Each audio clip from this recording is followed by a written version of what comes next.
Good evening, soccer fans, and welcome to Local Field for Oktoberfest Night, featuring Indy 11 and USL Tulsa, presented by Bill Level 4. Keep up with tonight's showdown through the FC Tulsa Match Day program and the FC Tulsa app, or FCTulsa.com to provide match information, rosters, lineups, and more.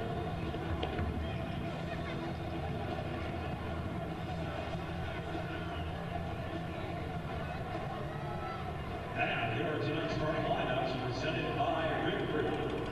First for the visiting Indy 11. The goalkeeper is number 1, Tim Jones. Defender number 4, Misha Jerome. Defender number 15, Adrian Disman. Defender number 22, Bobby Advox. Defender number 23, Eunice Udani. Midfielder number 6, Cam Lindley. Midfielder number 7, Sebastian Velasquez. Midfielder number 8, Jack Lake. The captain of the Indy 11 is forward number 13, and Sebastian Wenzani. Forward number 20, Solomon Asante. And forward number 42, Douglas Martinez. The assistant coaches are Andy Swift, Dan Saponi, and Mayuzi. And the head coach for Indianapolis is Mark Bauer. And here's the Red Crew starting lineup for your FC Tulsa. Goalkeeper number 24, Michael Nelson. The captain of your FC Tulsa is defender number 22, Bradley Bourgeois. Defender number 4, Ruchi. Defender number 12, Rashid Tenen. Defender number 15, Keegan Hughes. Midfielder number 7, Marcus Dax. Midfielder number 8, Tom Fernandez. Midfielder number 18, Nick Gordon. Midfielder number 20, Michael Yosef. Midfielder number 10, Dylan Luca. And forward number 77, Moses Knight. The assistant coaches are Richie Ryan, Matt Watson, and Bob Ricketts. And head coach Jesse Tulsa, Claire Knapp.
If FC Tulsa are to make the playoffs, they realistically need to win tonight against Indy 11 and next week against Hartford Athletic. Tonight's familiar opponent in Indy 11 have already secured their playoff place. Good evening, everybody. Welcome into One Oak Field. Dave Saunders and former professional Anna Beffa with you for this vital matchup.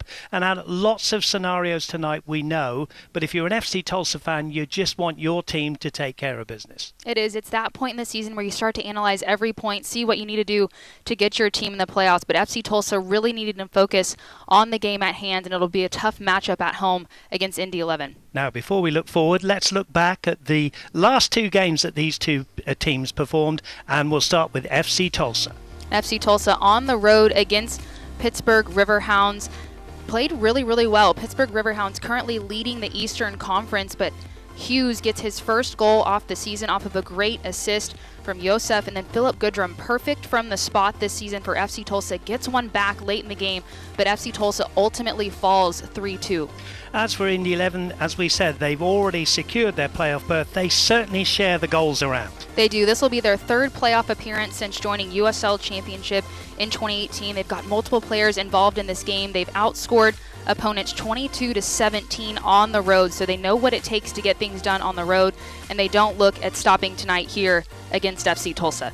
The temperatures are dropping here in Tulsa, but there is going to be a record crowd here at One Oak Field for this vital matchup. We'll be back after the break with starting lineups, the first half call of this vital match between FC Tulsa and Indy 11.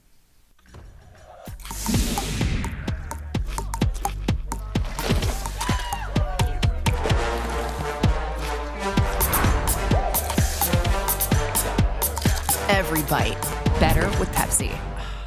As the world demands reliable, low cost, low carbon energy, Williams will be there. with the best transport, storage and delivery solutions. We make clean energy happen by being the best-in-class operator of the critical infrastructure that supports a clean energy future. Williams, we make clean energy happen. This is a city that is being run like a startup. I think it's a remote mecca that's in the ground stages. The city is genuinely welcoming of new people and new ideas. If you're a full-time remote worker looking for something new, check out Tulsa's thriving community of more than 2,000 remote workers. Visit tulsaremote.com to learn more about how you could receive $10,000 to move to Tulsa and apply now. SeatGeek presents the High Five Strangers Guide. SeatGeek got him a great deal on tickets, so he can focus on what he does best, smacking palms. SeatGeek handles the tickets, so fans can fan. Tonight's match is brought to you by Bank of Oklahoma. We go above so you can go beyond. By Williams, we make clean energy happen. By Panera, the familiar made fantastic. And by Osage Casino Hotel, your place to play. Well, good evening, everybody. We now know that FC Tulsa needs to win this match. A loss or a draw will put them out of a post-season. Alongside me, Anna Beffa. And Anna Beffa, welcome back to Mr. Bourgeois in the FC Tulsa Rib Crib starting 11. FC Tulsa will be pleased to have their captain back in the starting lineup. 3-4-3, Goodrum up top, their leading goal scorer, 11 goals on the season. If he scores tonight, he'll break the club record. Milo Josef on that right side gets up and down the line. Great delivery, had an assist last game. So FC Tulsa putting a solid squad out tonight, needing everything in this match, as Dave, you mentioned, must-win game this evening. As for Mark Lowry in the Indy 11, they can boast a same unchanged starting 11, the 11 that won that 3-0 game that puts them into the post-season. And we take a close look at Cam Lindley wearing number 6 in the centre of the midfield. And Lindley over 10,000 regular season minutes so far. He's completed over 87% of his passes, as you see there, 3 assists in 4 games. He got a nod for Team of the Week as well, but he's crucial in that midfield, springing passes, creating opportunities. So Indy 11 will continue to build, as we mentioned, already in the playoffs, but Mark Lowry said the expectation is to continue to build on what he said was their best performance of the season against Detroit City FC, and hoping to carry that momentum into playoffs. We are set fair for kickoff. It will be Indy 11 kicking from right to left on your screens, wearing all red tonight against the familiar home kit of FC Tulsa, those patina green numbers on top of the all black strip. And it's everything to play for. Of course, Indy 11, we keep saying they've already secured their playoff spot, but they want to finish. They can finish as high as 4th. And of course, if you get in the top 4, you get a home playoff game. As for FC Tulsa, they just need to win the game. Anything less, and they will go to Hartford next week and play out their season and will not be in the playoff and the post-season. Here are Indy 11 then in control of the football. There is the aforementioned Cam Lindley.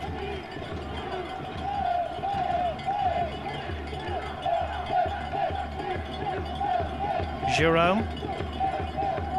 As he said, unchanged, which, Anna, is always what you want if you're a coach. At this stage of the season, you win 3-0, you're in the playoffs, and you can boast the same starting 11. Absolutely, you want that consistency, and in Mark Lowry earlier in the press, he mentioned the last time he played FC Tulsa was one of their best performances, but they came out with the loss. And the difference against Detroit City FC last week, one of their best performances, but came out on top with a 3-0 victory. And as you mentioned, Dave, unchanged, but they want that consistency. They built that chemistry, and Martinez spoke to the press as well this week, just saying how confident he is in this team right now, and they want to continue to build on that here on the road against FC Tulsa.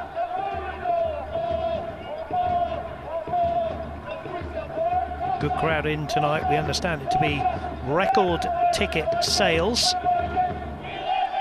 And obviously from the local perspective, hoping they can cheer FC Tulsa on to their 7th home win of the season. They're up against an Indy 11 side that are controlling the football, and no wonder. They lead for passes in the USL Championship, around about 16,200 passes, and they are a passing team. They control the football, they keep the football, and it might be, Anna, one of those nights where FC Tulsa just have to be very, very patient, and when they get the football, almost play as the away side on the break. But we'll come back to Anna in a minute, because here are Indy 11 in the middle of the field, swinging out now to the right-hand side. There's the ball into the box, there's a header down. They want a corner, they get a corner, and they've certainly come into this, and they want to finish higher than currently their 6th place. No, they do. They look calm. They look really confident on the ball, patient in possession, and march down the field. Great delivery in, ultimately earning a corner kick here. And FC Tulsa will have to be disciplined early on. You get a look at Bourgeois there, the captain's armband back for FC Tulsa. He's going to be key in this match, and they'll look to clear this away. Yeah, Bradley Bourgeois back in the starting 11. First time since June the 9th. It's been a long road back. There's the short corner. There's the twisting and turning of Velasquez.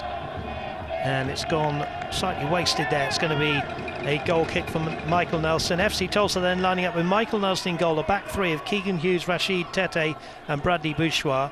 On the left to right in the midfield, 4 is Rucci, Colin Fernandez, Nate Worth and Milo Yosef. And up front, a pretty good front three of Dyer, Goodrum and Epps, and here they are, and here's Milo Yosef wearing 20, wide on the right, decent ball into the box needed. Here he is now onto his left foot, going round 2, lots of red shirts in front of him. Colin Fernandez picking out Marcus Epps. It's just eluded Epps, but he's going to keep it in here. Epps now, can he get a decent ball in? He lobs it to the far post, it's over everybody. Yosef again will keep this in. It's a little bit untidy, but they've still got the ball here, FC Tulsa. There's Nate Worth. And now Rashid Tete back on halfway. Bradley Bourgeois, FC Tulsa's favourite captain, back in the starting lineup. Good turn from Rashid Tete, the former New Mexico man. Velasquez runs into Nate Worth. Now Milo Yosef cushions the ball off to Dyer, up to Goodrum. And Goodrum will win a throw-in, and a good-spirited attack here. Here's Moses Dyer hitting a shot across goal, ooze from the crowd, and Anabefa just wide of the target. It's a great heads-up play from FC Tulsa on the quick throw-in, trying to catch Indy 11 on their back foot. Back turn, Dispay caught sleeping a bit. Moses Dyer trying to take advantage. Tough angle, but plays that low and across, but needing to get that on frame. Forced Trilk to make a save there, but FC Tulsa, good opportunity. Here's Adrian Dispay, the former FC Tulsa man. The temperature, 56 degrees on kickoff, although it feels 1 or 2 degrees lower than that, and the temperature's dropping all the time, but it's quite pleasant, to be honest with you. Having had 3-digit weather in the past month or so. There's Blake in the midfield, the Englishman wearing 8 alongside Cam Lindley, a formidable central midfield pairing. Dispay wearing 15, made the team of the week this week, Adrian Dispay.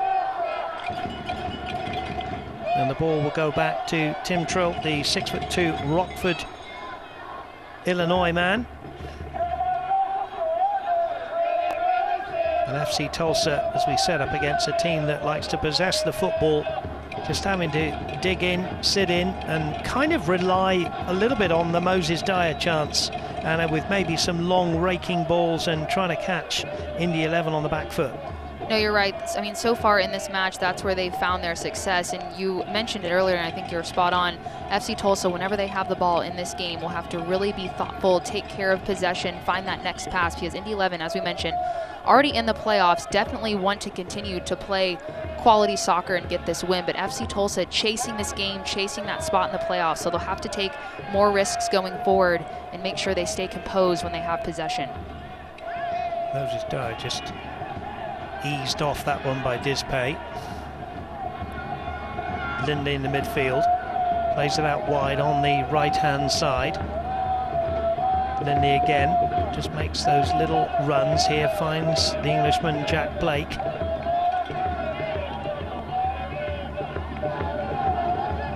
Bobby Dambro is wearing 22 on the left-hand side. There's Nate Worth stepping in, the 16-year-old.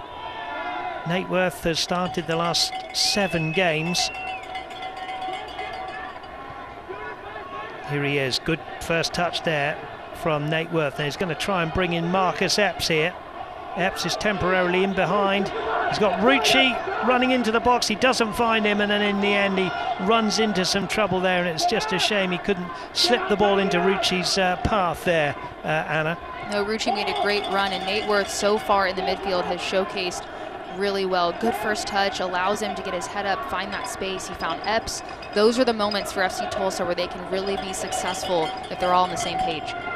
Blake with the ball out wide to the right-hand side. Now it's switched to the left for Velasquez, the Colombian, to just keep the ball in here. Shares a 1-2 with Jack Blake. Mark Lowry really has this team passing the football and moving. It looks so simple, but it takes a lot of practice. Solomon Asante into the box, and that will bounce through to Michael Nelson, wearing all green tonight, the 6'3" goalkeeper from Katy, Texas. He's only missed 1 game all season. That was when he got a bang in the face. Austin Wormel played in that one. Nelson has made 92 saves. He's 3rd in the goalkeeping list for number of saves. Rashid Tete finds Colin Fernandez. Fernandez in the side tonight. No Eric Bird tonight, injured unfortunately for him. That's a good 1-2. There's a low ball, there's a punch away from Nelson. Had to be at his best there, Nelson, with the double-fisted punch. Milo Yosef with Dambro. Yosef's won that one. Nate Worth will scoop the ball away, headed down by Dispay. Velasquez onto that left foot, low ball into the box, and there's Keegan Hughes, who applauds his own defending. It's a good game, Anna. It is, and FC Tulsa has had to be really on defensively as well. Nelson did a great job to punch that away, limiting crosses in from Indy 11, but needing to clear the ball properly, provide some release here as they're still under some pressure. Thanks for your company here on My 41 here in Tulsa, and also on ESPN Plus in a must-win game for the home side FC Tulsa if they want a post-season.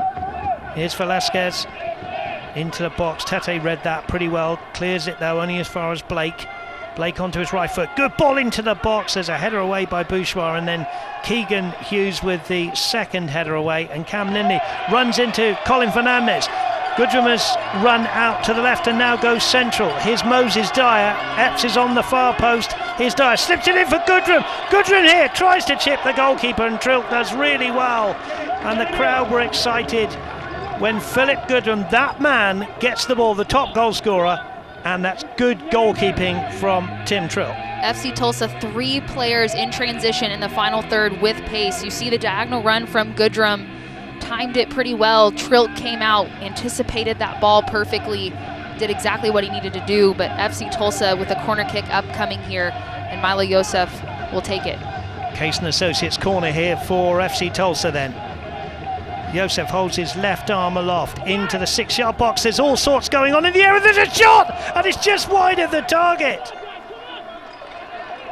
Wow, that was so close to being FC Tulsa's first of the night, and it was the top goal scorer as well, Philip Goodrum.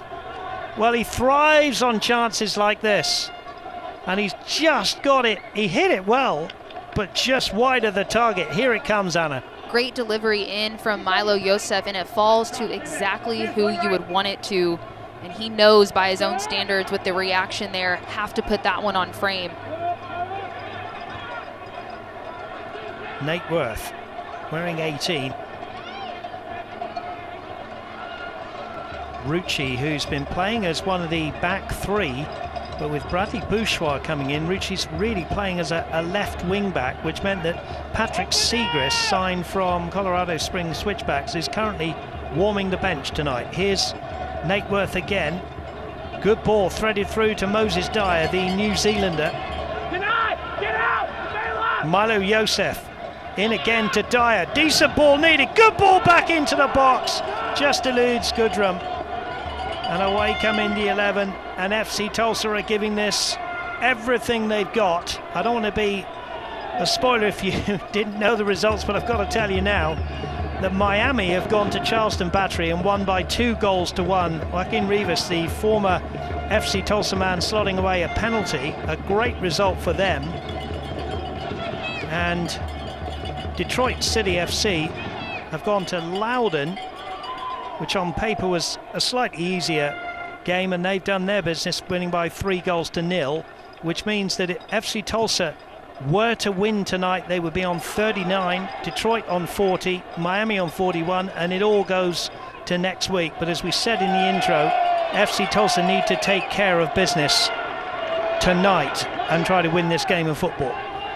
And it's easy as a player when you get in those positions to think, analytically, okay, we need a point here. If so-and-so wins, maybe they can help us out, but you have to stay focused, stay in your locker room, control what you can control, and FC Tulsa has that right here. Just have to take care of business against Indy 11, but Indy 11 has absolutely no intention to come here and lose this game. As Mark Lowry said, the standard was set at their excellent performance against Detroit City FC with the 3-0 win, clinching playoffs.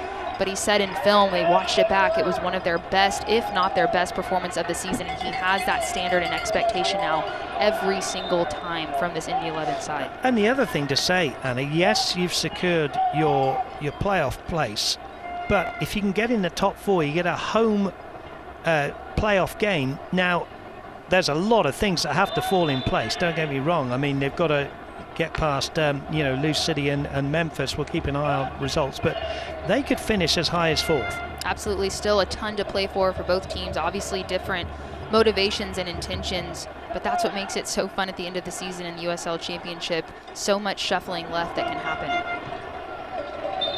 Colin Fernandez just giving that away. It's currently Lou City 0, Hartford Athletic, the bottom club, who FC Tulsa go to next week, 0. After 55 minutes. In the top of the table clash, it's second place Tampa 0, first place Pittsburgh 1. Pittsburgh go to Detroit next week. Memphis 1, El Paso 0. Ball back here to Nelson, just has to work hard as the world demands low cost, low carbon energy. Williams will be there with the best transport, storage and delivery solutions. Williams, we make clean energy happen.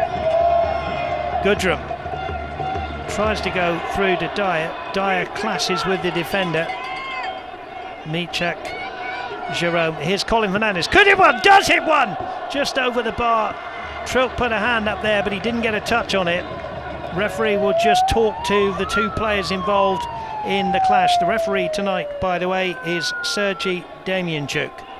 Here's Colin Fernandez's shot, Anna, from just outside the area. FC Tulsa the last few minutes has shown much more confidence in the final third. That ball continues to sail up, doesn't get over it the way he would like to, but better from FC Tulsa. They've had better spells of possession, leading in chances, needing to put those on frame. Rio Grande Valley 2, Sacramento Republic 1. Sacramento Republic will play Miami FC next week in Sacramento, so certainly not easy games for the last game of the season. Here's Rucci, but as we said, nothing will count for FC Tulsa if they don't win this game of football. It's a good game, it's 0-0. There's the Spaniard Rucci, as we said, has been used to playing in a back three, but is playing left wing back tonight, and that's a good contest he's got going there with Douglas Martinez. Sante volleys the ball back here to Adrian Dispey, the Cuban, who scored 1 goal for FC Tulsa from a header in his time here last season. That one goes all the way through to Michael Nelson, who rolls it out to Keegan Hughes, as you saw in our open. Keegan Hughes, a nice moment for him, and a great delivery in, and a great header from him for his first goal for the club. It was, and it was in a tough environment. Pittsburgh Riverhounds currently leading the Eastern Conference. FC Tulsa went on the road, ultimately lost that game 3-2, but had a really great showing. Keegan Hughes had his first goal, as you mentioned. Philip Goodrum scored from the spot. He's been perfect for FC Tulsa in those moments. There is Hughes getting a little foot in there. He's been really good. He had one of his best games at the University of Tulsa when FC Tulsa, after a 5-match run of defeats, actually beat San Antonio by 2-1, and Keegan Hughes outstanding on that night. Talk about outstanding. Here's Solomon Asante, but he has just put that one high and wide, so it's going to be a goal kick. And we're playing in the 18th minute, 0-0 again. Thank you for joining us here on ESPN Plus. Dave Saunders and Anna Beffer with you in this up and down season for FC Tulsa. The fans are enjoying it. There's been record ticket sales for this last home game of the regular season. Marcus Epps cushioning that one down, but he don't want to give it away to the Ghanaian Asante. Oh, into the box, there's a shot. What a save! What a save from this goalkeeper, Michael Nelson, who continues to impress. It was a beautiful ball from Asante into Douglas Martinez. Martinez with 4 goals this season. That's an outstanding save from Nelson. Nelson came up big for FC Tulsa's defense. Martinez cannot have this much space to turn inside the 18-yard box. Does a great job, sets himself up nicely with power, but Nelson punches it away for FC Tulsa, but not as far as a corner kick here for Indy 11. Cam Lindley has come along to take this Case & Associates corner from the Indy 11 left. Plenty of players. You can see where this ball's going, right under the keeper's nose. Referee will keep an eye on all the pushing and shoving. That's into the danger area. Double-fisted punch away from Nelson. Blake's shot is blocked by Nate Worth. Lindley, the corner taker, gets it back to Michak Jerome. And Indy 11 will want a period here where they keep the football and slow things down. Crowd quietens again.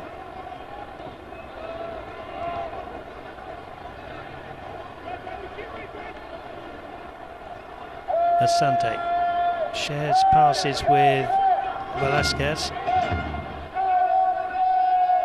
Velasquez, the 32-year-old, fully involved in the middle of the field, but as we know, he's predominantly a winger. You put down a 4-4-2 for Indy 11, Anna, but I'm telling you, they're very, very fluid, aren't they? They are. They're versatile, and they've had so many players involved in goals, and I think we alluded to it in the open, but 3 different players scored against Detroit City FC. They have great movement off the ball, which makes them really dangerous in their possession as well, and it's been on showcase tonight here so far. Foul by Douglas Martinez, the Honduran. FC Tulsa have a very good record against Indy 11. There's been 7 games, 5 wins for FC Tulsa, including the 1-0 win at Indy 11 this season. Just 1 win for Indy 11, which came in a 2-0 victory here at One Oak Field.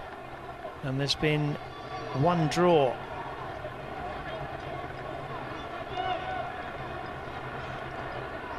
Michael Nelson, who's already made 1 outstanding save, up towards Epps, who flicks the ball on. Dispey will clear. Bradley Bourgeois, the captain, heads up towards the centre of the field and then volleys it towards the right. D'Ambrose steps in. D'Ambrose continued his run here. Onto his left foot. Could try one. Does try one. Blocked by Keegan Hughes. Good play from Bobby D'Ambrose, the ex-Pittsburgh Riverhounds man, up from left back. Gets a little high five there with Velasquez, and he will come across. There he is to take the throw-in for his side, wearing all red in the 11. If you're just joining this broadcast and you're a neutral, this is the USL Championship in a vital game for both teams, but particularly for the home side wearing all black with their patina green numbers. FC Tulsa, a draw or a loss, and FC Tulsa's postseason is no longer with them. We say again, Anna, it's a really good game and both teams clearly going for the 3 points here.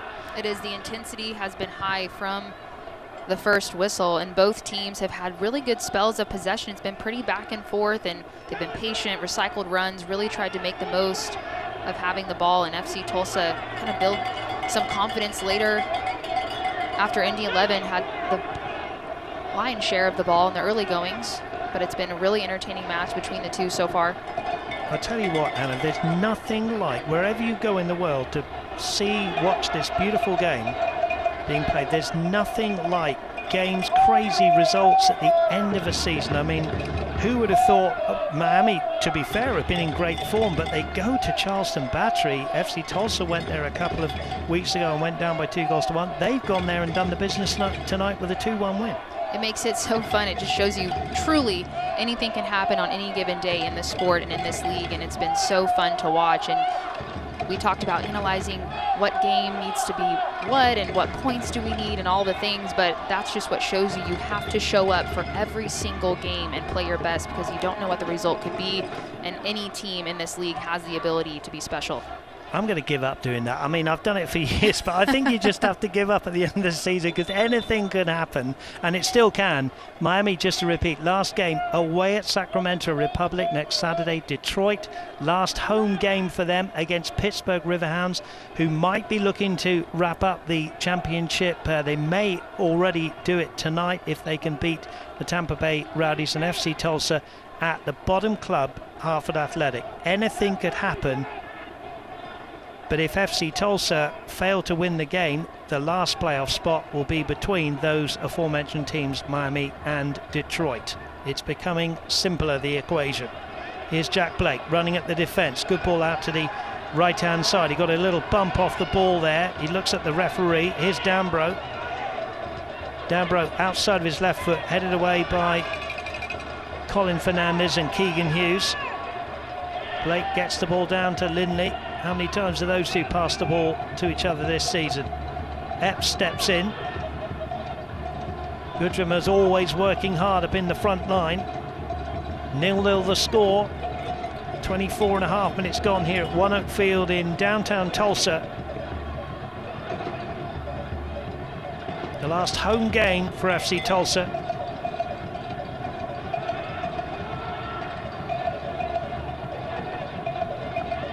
Indy 11's last game at San Antonio. Never an easy place to go. And a win tonight, and next week they could finish as high as 4th if Memphis and Louisville fail to get another win. Adrian Dispay.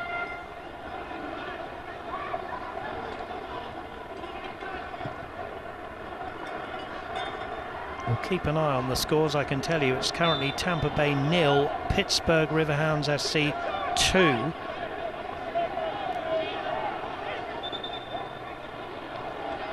And if that result stands, then Pittsburgh will have won the league.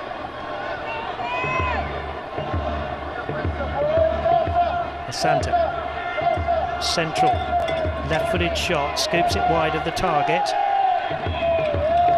FC Tulsa standing firm once again. It's now Rio Grande Valley 2, Sacramento Republic 2 at half-time. Still to come, Orange County and San Antonio, San Diego and Oakland Roots, Las Vegas Lights and Colorado Springs, and Phoenix Rising in New Mexico. Lots to play, of course, in the Western Conference as well. Ball scooped through cleverly. Ricci got a bang in the back. Player goes down. Referee said all is fair. And there is Douglas Martinez.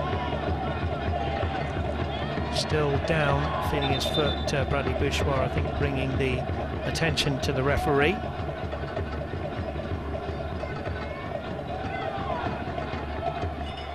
So lots still to play for, and that's why we love this beautiful game. Martinez is okay, and so far, Anna, both defences standing firm. FC Tulsa have just had that one real chance, haven't they? You could argue that Colin Fernandez had a shot just over, but certainly Moses Dyer with the best opportunity, and obviously Nelson's had to make a fine save too. Right, and you knew in a game like this that there were going to be big-time saves needed from Nelson, and likewise on the other end. FC Tulsa, when they're in front of goal, have to be clinical, but both teams, from a defensive standpoint, you've seen some really, really good effort. Team defending, they've been unified, and FC Tulsa throwing bodies in front of the goal, trying to limit any opportunity. And they're content with the long-range efforts from Indy 11, but Nelson has had to make some few really, really good saves to keep them in a good position. Worth there, just managing to get the ball to Colin Fernandez. Fernandez just trying to get the ball over the top. He kind of hit a line drive, which was easily cut out in the end. And now Blake at the other end feeds in Douglas Martinez here. His early ball into the box is a good one, but that's a great tackle from Rashid Tete. Had to be at his best there, because coming in was Sebastian Guenzati. Great tackle from Tete, Anna. It really was, and Tete's been really consistent for FC Tulsa this season on that back line. He's been kind of quiet, but that's what you want from a defender. He does exactly what he needs to do, steps in really well, and alongside Bradley Bourgeois for this game, two really solid defenders. FC Tulsa's home form, they've won 6, drawn 4. They have lost 5 games. Home wins against Loudoun, Detroit, Hartford and Miami.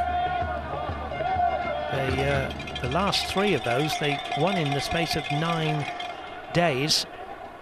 Then at the University of Tulsa, as I said earlier, they beat San Antonio by 2 goals to 1. They have lost at home to Orange County, Memphis 901, Charleston Battery, Lou City and Tampa Bay. Martinez laying it off, ball into the box. D'Ambrose there, but that's a good header from Milo Yosef. D'Ambrose first to get to it, left-footed ball, great ball into the box. There's Rucci with a header. Ball still inside the box. Guenzati's in there, and then Epps can get the ball away up to Goodrum. Goodrum is pushed off by Adrian Dispay, and that will be a free kick. And that's one where the defender makes the challenge a long way away from his goal and takes one for the team. No card shown by the referee. Philip Goodrum, the marquee signing, of course, from Memphis 901. 11 goals, as Anna was talking to us in the build-up to this game. 4 out of 4 from the spot, including a late penalty in the 5-goal match at Pittsburgh Riverhounds SC. Here's Moses Dyer. Dyer now, can he get a shot? He can't, but he goes wide here. Good ball into the box and a good defensive clearance from Jerome back there. Forward come the men in red. Indy 11. Guenzati. Still the ball inside the box, and out comes Nelson to dive on the ball, and they just kept on coming. Cam Lindley's in there as well. The referee just checking that Lindley's okay, and a combination of goalkeeper and referee pick him up. He's okay, but certainly a good move from the Indy 11. It was a really, really good build-up as well, and it started from quick feet from Velasquez on that left side. Really thoughtful, fought his way through traffic, and then Indy 11 just had multiple numbers continuing into the attack, but credit FC Tulsa, did a great job to limit a clear chance. It's the voice of Anna Beffer alongside yours truly, Dave Saunders, here on My 41 here in Tulsa, and also on ESPN Plus. Glad to have your company here at One Oak Field. We're in the 31st minute, and it's 0-0 between these two great rivals. Moses Dyer has made a run out wide, which allows the ball to come to him now from Milo Yosef, who's gone down. Here's Moses Dyer inside the area, tries to chip the keeper again, and Trilk is at his best, and the referee will give a corner, and Moses Dyer is getting closer to scoring this goal. Great job 1v1, and Milo Yosef took one for the team, drove centrally, drew Indy 11's players in closer, and waited till the last possible second to release that ball. Had a bit of contact, but Moses Dyer in space 1v1 against Dispay did really well. Philip Goodrum at the top of your screen made that run in, but Dispay tried to chip Trilk, but was unsuccessful. The referee talking to the players about why he let that carry on. Good advantage play from the referee. And Milo Yosef is well enough to go across and take this Case & Associates corner for FC Tulsa, their second of the game. Milo Yosef then with it, the lad born in Aachen, Germany, holds his left foot, left arm aloft. There's a header away from Dispay. And a good header it is, because it's going to go out for a throw-in. Milo Yosef having to retreat a few yards, throws it into Marcus Epps. Epps gets the ball back here in those pink boots, finds Goodrum. Goodrum still with the ball, goes down. Referee gives a penalty, does he? And a penalty for FC Tulsa. A pretty simple one, and there aren't too many complaints. Well, maybe one or two now from Indy 11. Dispay, the guilty party. We'll take another look at it with Anna Beffa. Goodrum initially gets the ball, tries to play it across. It's on that second play, and he is aware of Dispay coming in. Waits, gets that initial touch, and then the contact coming in from Dispay, enough for the penalty kick. Referee points to the spot. Well, Philip Goodrum it is, with the responsibility from 12 yards and a kick of the football that could be vital, absolutely vital in FC Tulsa's season. Goodrum, we know, will strike it right-footed. Goodrum against Trilk in the last home game of the regular season for FC Tulsa. Referee blows his whistle. Up comes Goodrum and scores! He never misses! It's 5 out of 5 in an FC Tulsa shirt. And FC Tulsa take the lead. 33 minutes gone here at One Oak Field. FC Tulsa 1, Indy 11 0.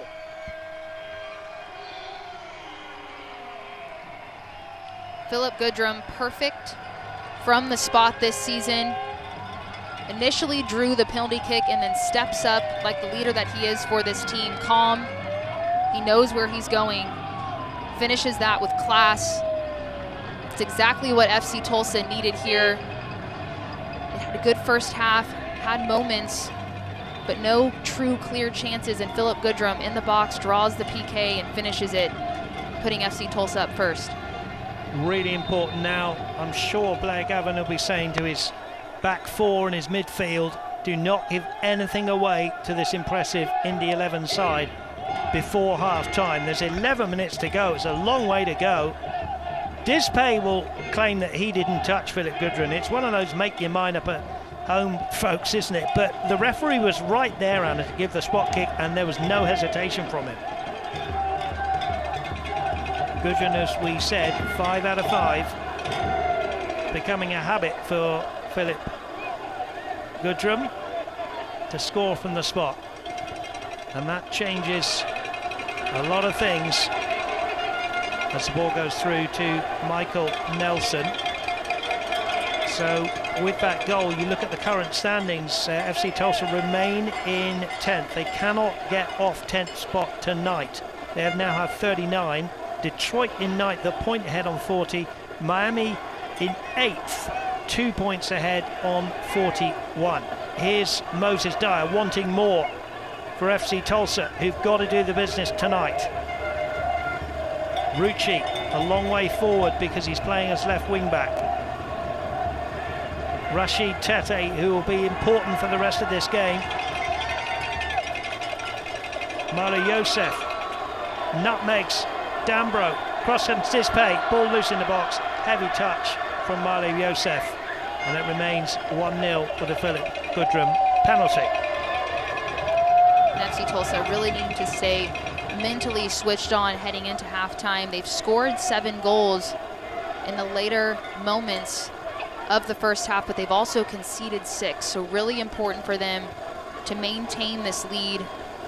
Philip Goodrum providing that spark offensively off of the penalty kick, needing to take care of the ball, stay disciplined defensively, not give anything easy up here. I'll tell you what, Anna, you've played as a professional. These are the games you want to be involved in, right? Oh, absolutely. These are the games you dream about, you think about. You want to be in these moments where everything you do matters, and it's easy to think throughout the season if you have a loss here or a win, but everything leads up to these moments, and at the end of the season, it all comes down to the points, the final goals, and the amount of pressure on Philip Goodrum's shoulders. Now here's a chance, but Rashid Tete was there as last man.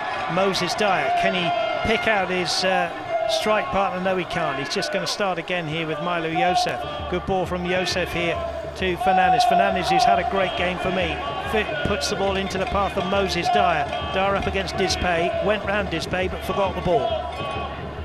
Dispay is a quality defender, although he's given away the penalty. Douglas Martinez back on halfway for his team in the 11, trying to come from behind here.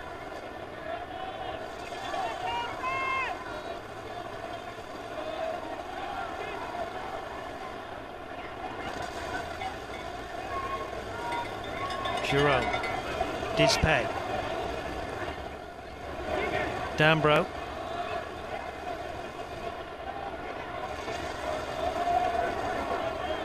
Cam Lindley to Jack Blake.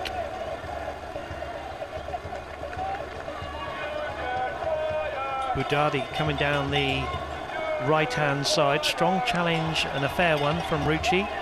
Leaves Younes Budadi, the Belgian, here on the ground. I think he's saying I'm okay, I'm just maybe winded. Solomon Asante pointing the finger at the referee. You don't want to do that. One of those challenges it's talked about, but you know, defender says, well, I got the ball, and then leave a little bit on the player. Here's Dispay right on halfway, sharing passes with Dambro. Thanks again for your company here on My41 here locally in Tulsa, and on ESPN Plus for this really good matchup between these two. FC Tulsa, the home side, wearing all black against Indy 11, all in red on the attack here. 1-0 down they are, the away side. Benzati involved. There's a good ball onto his left foot, hits the defender Rashid Tete, who gets hugs and high fives and slaps on the back because he got right in the way there of Sebastian Velasquez. Great reaction play from Tete there. Velasquez, his movement off the ball, creating space. He found himself with time to turn, take a quick shot, but Tete there in time for the deflection, and they'll have to be perfect here defensively. Cam Lindley with the Case & Associates corner from the right-hand side, holds his left arm aloft towards the back post. There's Dambro there, but that's a good header away by Rucci, who took a smack on the back of his head there.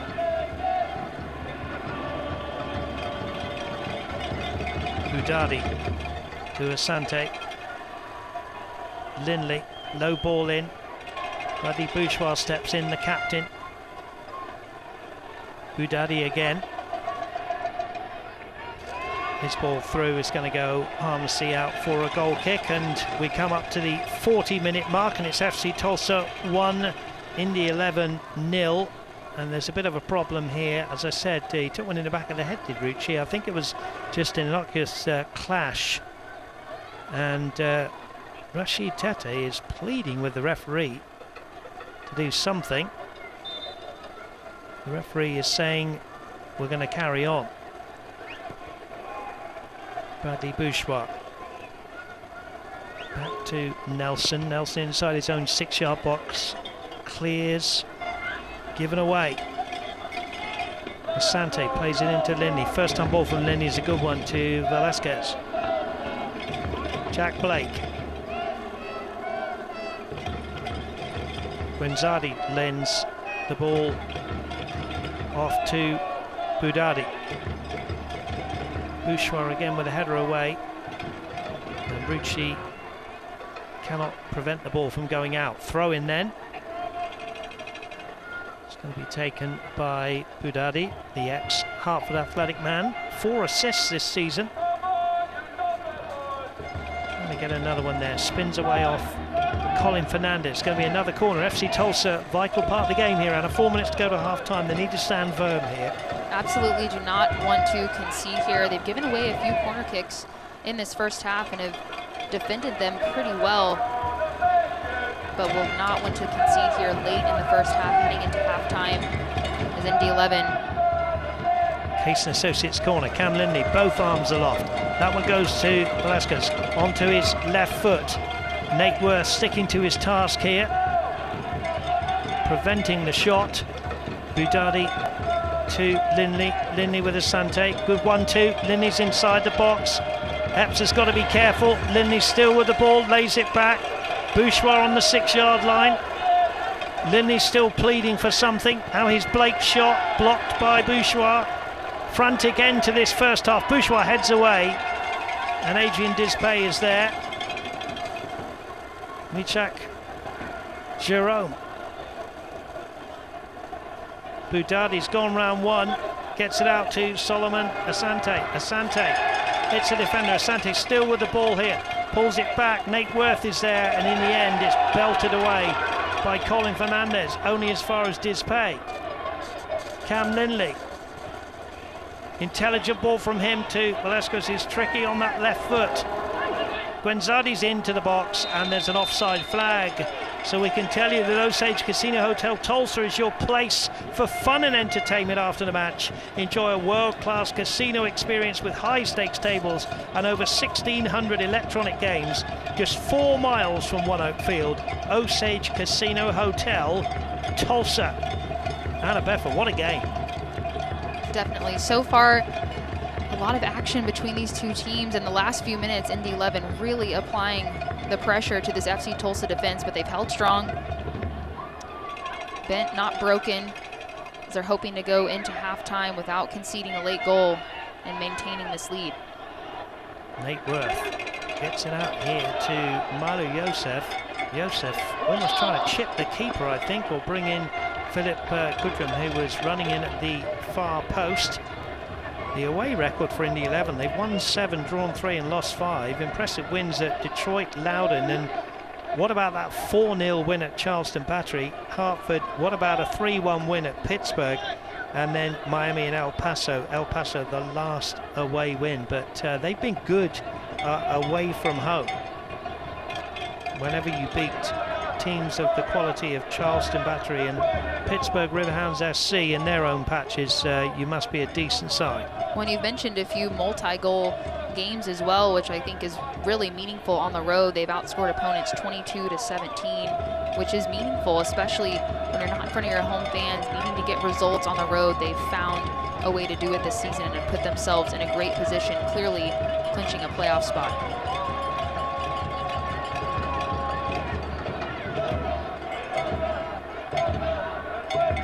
So a few seconds until we see the 4th official, Tim Wagner's board. Dispay will head this one towards the left-hand side, only as far as Marcus Epps.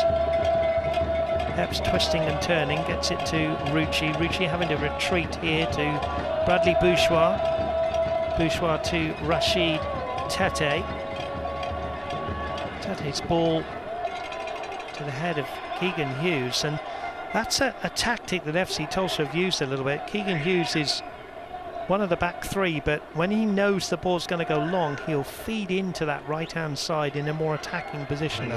Well, he's proven that he can be really dangerous in those positions. Clearly, he scored a header last week, but does a great job getting involved in the attack as well.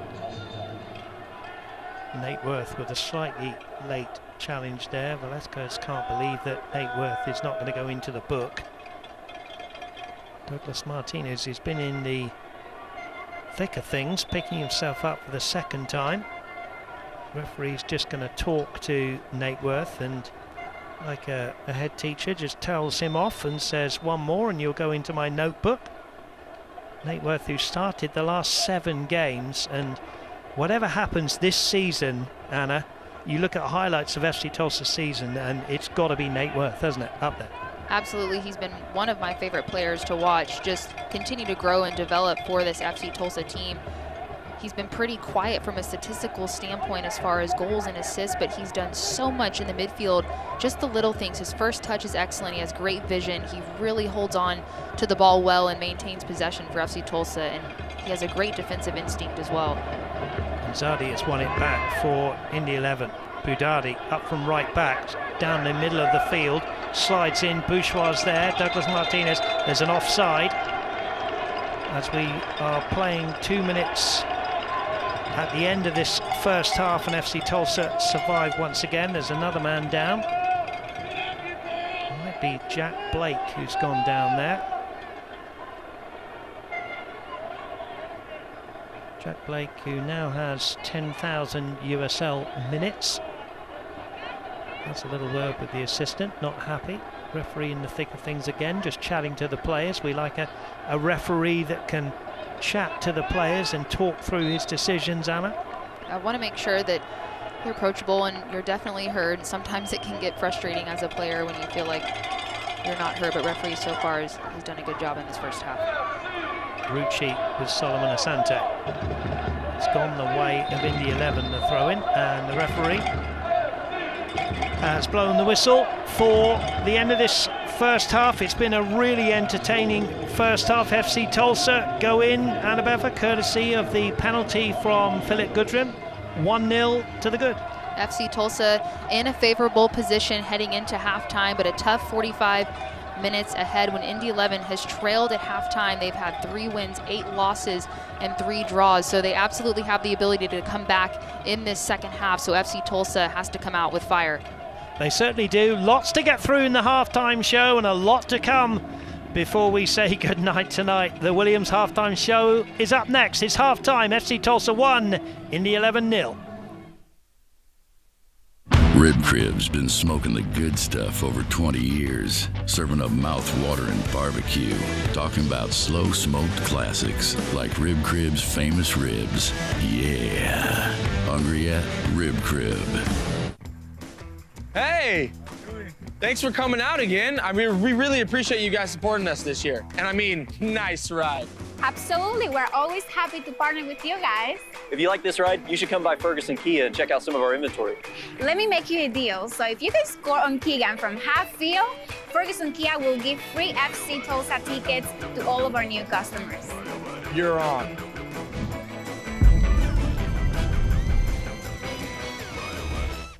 Waldo's Chicken and Beer is home of southern fried and fire-roasted chicken. Enjoy scratch-made tenders, flavor-packed chicken wings, and house-made sauces, mac and cheese, collard greens, hand-cut french fries, and our signature cheddar cheese biscuit. Finish off your meal with our homemade banana pudding. Watch all your favorite sports at our full-service bar while sipping on ice-cold beer or any of our craft cocktails. Drive-through, dine-in, or order online. Needing to feed a large group? Spice it up with Waldo's Catering. Waldo's Chicken and Beer, the best homemade fried chicken in Tulsa. Come see us! Hi, I'm Bill Knight for Bill Knight Ford. You've probably noticed the construction going on around us, so now is the perfect time to take advantage of our remote options in both sales and service. From a fully online buying experience, including signing all of your documents online, to our pickup and delivery option and service, where we'll bring the loaner to you, and of course, our mobile service van.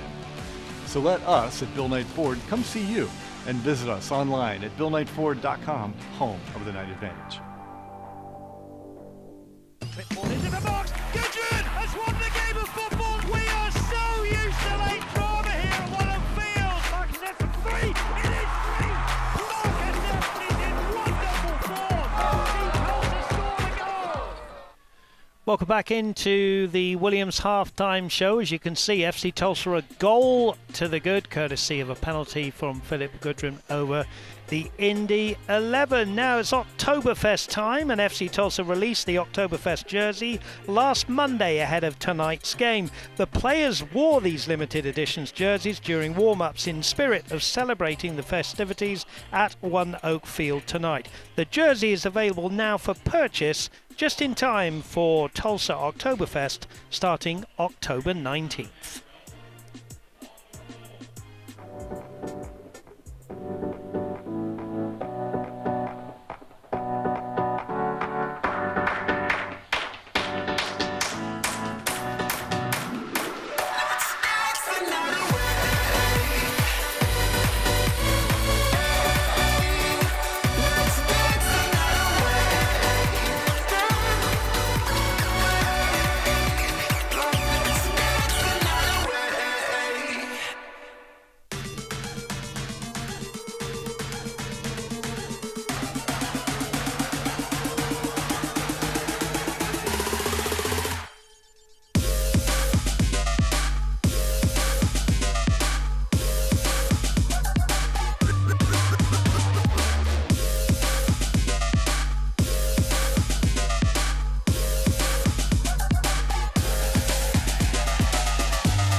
We all have goals.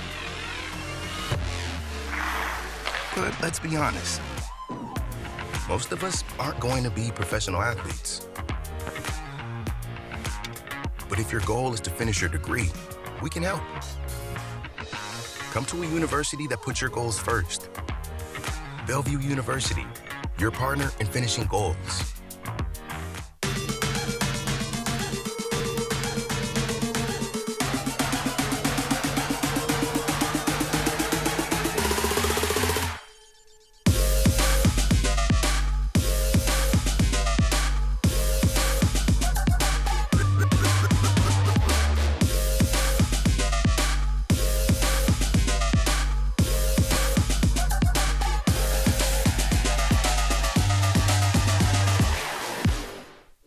Hi, I'm Dr. Steve Tiger. At Tulsa Tech, we're committed to helping every student find success in the workplace. Today, companies right here in our area are looking for someone just like you. Turn your love of cars into a career, or take to the skies and let your earnings soar in aviation. Hands-on training from instructors with the know-how and have worked in the industry. If engines aren't your thing, we can train you to design, create, or fix just about anything. Why wait to start your new career? Make your own path today at Tulsa Tech. Welcome back into One Oak Field. A really nice evening here weather-wise, and a nice evening if you're an FC Tulsa fan. You're leading by a 0-0, and that means as we take a look at the standings, Annabeth, if it all stayed the same, FC Tulsa would go to Hartford Athletic, still needing to get, basically a win, but to try to get that 8th place spot away from Miami and Detroit City FC. Right, reminder, the top 8 teams make playoffs. The top 4 will host a playoff game, so Indy 11 still in the running for that if things fall their way, but FC Tulsa needing to just focus on the game at hand, get as many points as they can. As you mentioned, Dave, they'll need a little help from others around the league to make that happen, but can control only what they can control, and right now in a good position, but still some room left for shuffling here in this Eastern Conference as Pittsburgh Riverhounds currently atop the league. They certainly do, as they are winning currently at Tampa Bay Rowdies. So let's have a look at those all-important scores tonight, and we'll see how that shakes down for everything going on. It finished Charleston Battery 1, the Miami FC 2 and Loudoun United 0, Detroit City FC 3. So that means it's kind of as you were if FC Tulsa were to hold on to this win. Just a few seconds left. In fact, they're at Tampa Bay. It's currently Tampa Bay 0, Pittsburgh Riverhounds SC 2 in that top of the table clash. That would mean, if that result holds, and it looks like it will, that Pittsburgh Riverhounds SC will finish in first place. And also it is Lou City 1, Hartford Athletic 1. It just shows you, Annabeth, at Hartford Athletic, bottom of the league, nothing to play for, and they're holding Lou City in Lou City's home ground. Right, even on paper, when you think there might be an easier game, you still have to show up. Every team, no matter what week, has the ability to beat each other, which is what makes this league so entertaining. As you mentioned, Dave, a lot of shuffling, a lot of interesting results tonight so far, and it'll continue to be that way heading into next week. Still a lot to play for. And also down the bottom there, Rio Grande Valley 2, Sacramento Republic 2. And also I can tell you one not on that caption is Memphis 4, El Paso 0, which would put pay to Indy 11's ambitions of being in the top 4. As we turn our attention now to the news and notes that we've got for you from around the league as we head into our last week of the season. And One Spokane Stadium officially opened its doors last week. It is set to be the future home of Spokane Velocity SC, who are going to be competing into the USL League One starting in 2024. Davian Kimbrough became the youngest player in USL Championship history on Sunday evening, making his debut for Sacramento Republic in the 87th minute, Annabeth, aged 13 years, 7 months and 13 days old. Unbelievable. We've seen so many great young players come out of this league and continue to help grow the league. The talent just continues to keep getting better and better. Really neat for Kimbrough to get his debut. And finally, Pittsburgh Riverhounds could clinch the Players' Shield for the best overall regular season record against fellow Players' Shield hopefuls, the Tampa Bay Rowdies, this Saturday night. And we've just told you that, in fact, they have indeed won that game tonight. We will take our final break. We'll come back after the break and we'll have a look at some highlights of this pulsating game and also the first half stats. You are watching here on My 41 here in Tulsa and ESPN Plus. This is the Williams Halftime Show. SeatGeek presents Boomstick Lady. SeatGeek helps her find the perfect seat so she can sit where her boomsticks make the biggest boom. Oh, okay. SeatGeek handles the tickets so fans can fan. Summertime is back at Osage Casino Hotel Tulsa, and we have the perfect getaway for you. Cool off in our spacious freeform pool. Grab your favorite drink and chill at the poolside bar. Or relax and unwind in a cozy private cabana. Just steps away are tempting restaurants, live entertainment, and a world-class casino gaming experience. At Osage Casino Hotel Tulsa, your place to stay and relax. When I come home, it's like I feel like I'm in my dream home. I've been doing a little research on HELOCs, and I went to Oklahoma Central Credit Union. They were wonderful. We've added pretty much a new addition to our house. We didn't even have to pay the closing cost. They paid it for us. So I've been with Oklahoma Central for quite a while. I'm not going anywhere else. Hi, I'm Lauren, and I'm an engineer here at Williams. I think what has kept Williams thriving for over 100 years since the Williams brothers first founded the company is our constant innovation. We recently started a partnership with Microsoft so we can have the latest and greatest collaboration technology. We are starting up solar farm projects and thinking of ways that we could incorporate hydrogen into our pipelines. This allows us to partner renewable energy with clean burning natural gas right here, right now.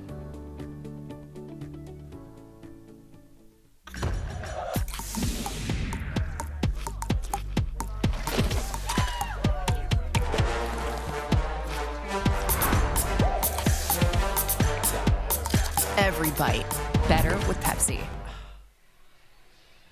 Tonight's match is brought to you by Williams. We make clean energy happen. By Bank of Oklahoma, we go above so you can go beyond. By Osage Casino Hotel, your place to play. And by Tulsa Spine and Rehab, a team of specialists in one place delivering lasting pain relief. Well, it was quite an interesting first half as we roll the highlights, Anna, and FC Tulsa had chances. They got a penalty in the end, but we'll also see that Michael Nelson had to be in outstanding form. He did. Indy 11 came out and had some really good moments in the first half, kept possession very well, but Nelson, as you can see here, had to make some crucial saves. Indy 11 found some space, had some good strikes on frame, but Nelson came up big. You knew coming into this game there would be some of those moments, and Nelson so far has absolutely delivered for FC Tulsa from a defensive standpoint, as Indy 11 had a good first half. They certainly did, and that was Rashid Tate with an important chance. Now, here's Philip Gudrun, and Dispay here just takes him down in the area, and Philip Gudrun did the rest from the spot. The goalkeeper said, well, go to the left, and he said, no, thank you, I'll go to your right, and he's 5 from 5 from the spot. Gudrun, perfect. He's exactly the player you want to be in that position. Did a great job. Had a lot of pressure on his shoulders there and puts FC Tulsa up top first in a great position heading into the second half. Yeah, what do you think Blair Gavin and Mark Lowry have been saying to their team? Start with Blair Gavin. I mean, it's 1-0. It's narrow, isn't it? It is. The margin is very thin, especially when you get this late in the season. And from his perspective, want FC Tulsa to keep doing the things they did in the first half. Take care of the ball. You know Indy 11 is going to have good spells of possession, but content with the long-range shot. Make sure when you get into that final third, you're clinical. Take a breath, stay composed, look to your leaders, but don't give up anything defensively. And on the other end, Mark Lowry, we know they have the ability to come back in this half. As you get a look here at the match stats that led to that Indy 11, around 70% possession. They've looked confident and composed when they've had the ball.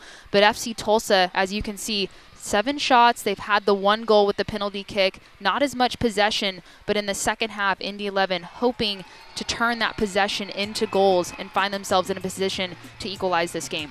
I'll tell you what, there's a lot going on the pitch. There's people in lederhosen everywhere. It is Oktoberfest night, but they are throwing T-shirts into the crowd. It's really great atmosphere here. It's FC Tulsa's record crowd, we believe.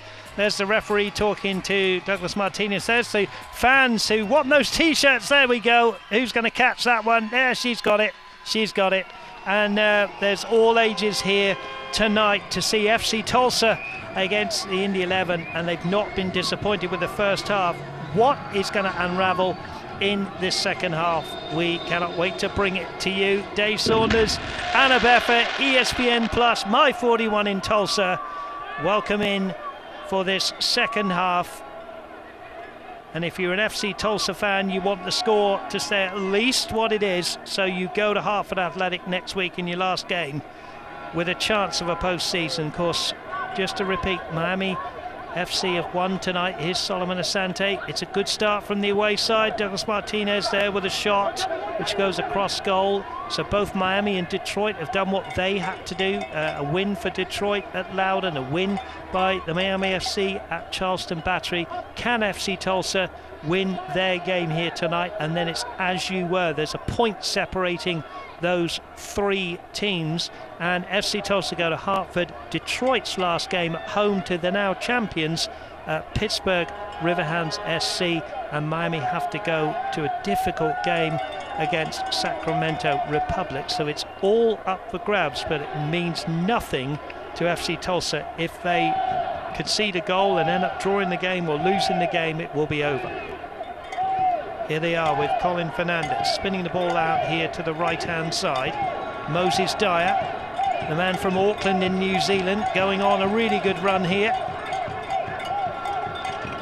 Has to go back as he's shut down by 3 or 4 red shirts. And as we saw in the stats, around about 62% possession for Indy 11, who love to pass the ball and possess the ball.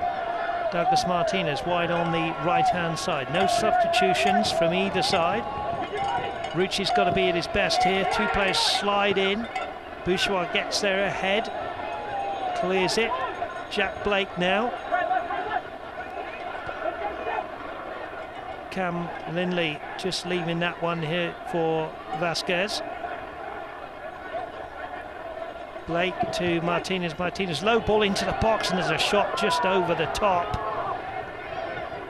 To be fair, Rashid Tete did put some pressure on Gwenzadi, but it was a good low ball and a good first-time shot out of effort. Gwenzadi had a great run across Tete to get some contact on that shot.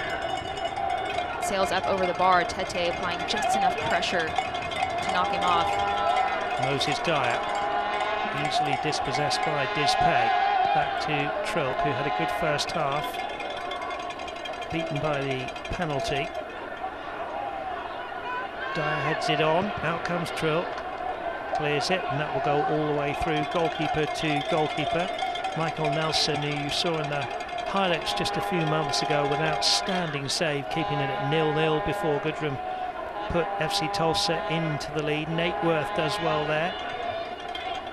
Bourgeois a little bit short there, and it has to just be belted away by Tete. A little bit nervy from the home side at the start of this second half.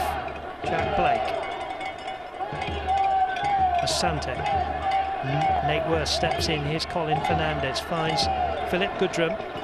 Goodrum has got Mara Yosef on the other side in acres of space, but couldn't find him. And now it goes back to Ricci. Ricci being shut down all the time. Bourgeois has to be careful here, under pressure from Martinez. Keegan Hughes pulled down by Velasquez, who will get the first yellow card of the game. Mark Lowry there, just behind the referee and Velasquez.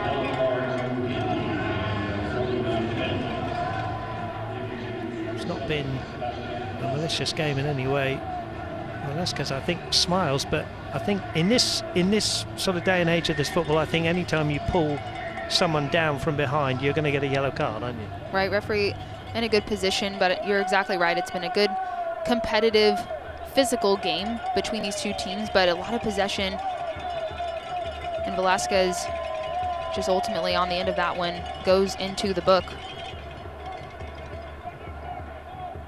Currently coming up to the 80th minute, it's Memphis 4, El Paso 0. It's finished Lou City 1, Hartford Athletic 1. Here's the long ball over the top. Dispay is there to head it away to Blake. Dambro forward. Linney gets a toe in, so does Blake. Ball over the top. Bradley Bourgeois is there. Nelson is there. They nearly clash, but they effectively get rid of the ball. Referee would like that taken around about 5 to 10 yards back from where it was originally taken. Here's Jerome. Jerome will go back here to Trilk, who's a mile out of his goal. Trilk, who took over from Erdl, the German, after he got injured, and has done very well. 25 saves before this one, 5 clean sheets. It's his 13th start of the season, Trilk, and he kept goal very well in the first half. There's the crowd. You can see the Oktoberfest shirt there. And they have really stuck with it this season. It's not been easy for them at times, but they know that they're in with a shout of the playoffs if things stay as they are.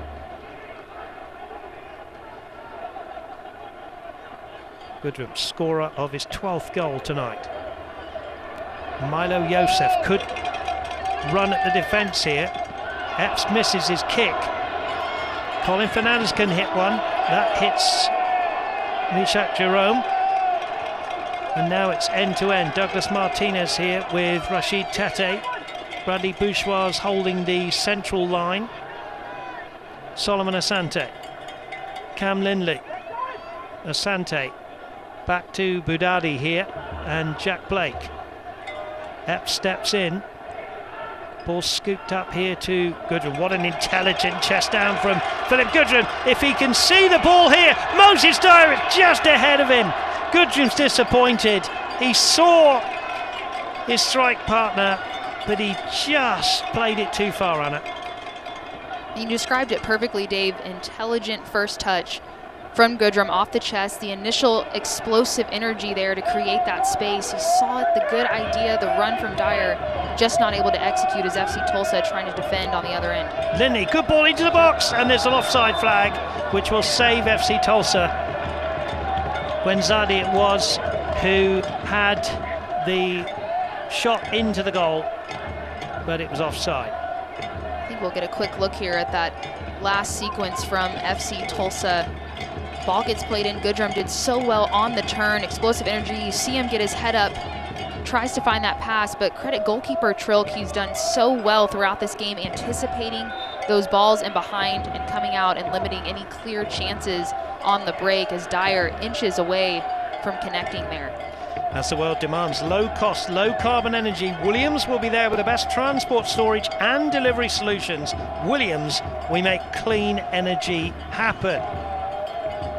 54th minute here at One Oak Field. 1-0 to the home side. Keegan Hughes, what they would give for a second goal here.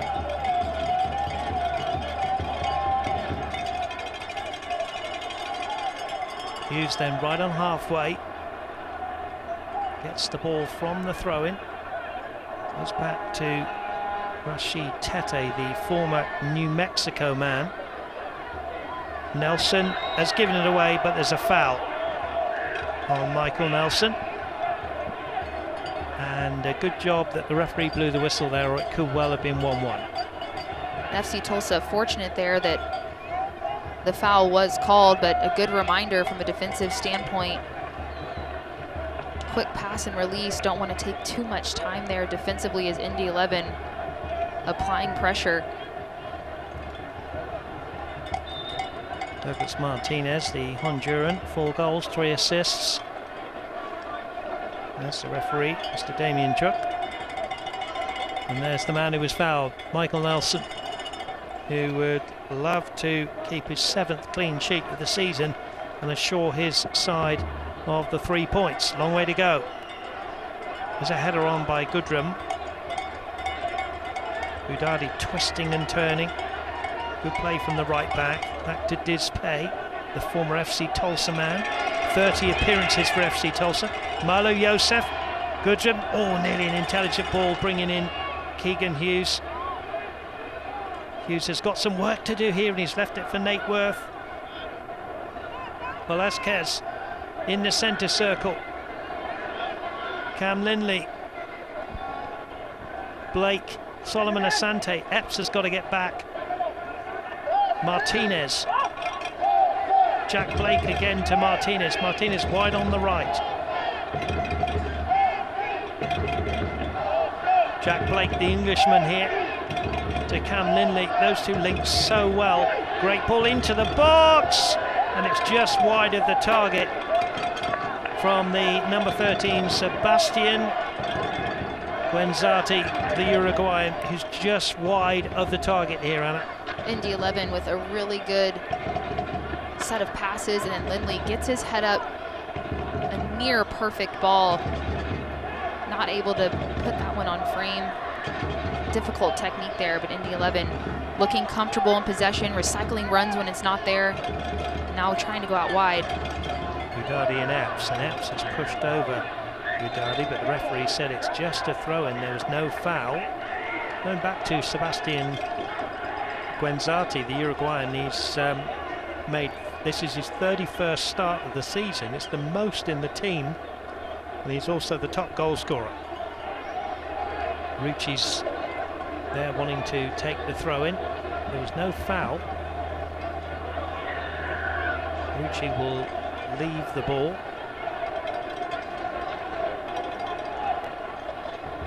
And it's going to be a free kick for FC Tulsa, who lead by a goal to nil in the 57th minute here at One Oak Field. And here's Michael Nelson. Dizpay, strong header away. Rashid Tete will clear, and there's going to be an offside flag up, and FC Tulsa will just slow things down here.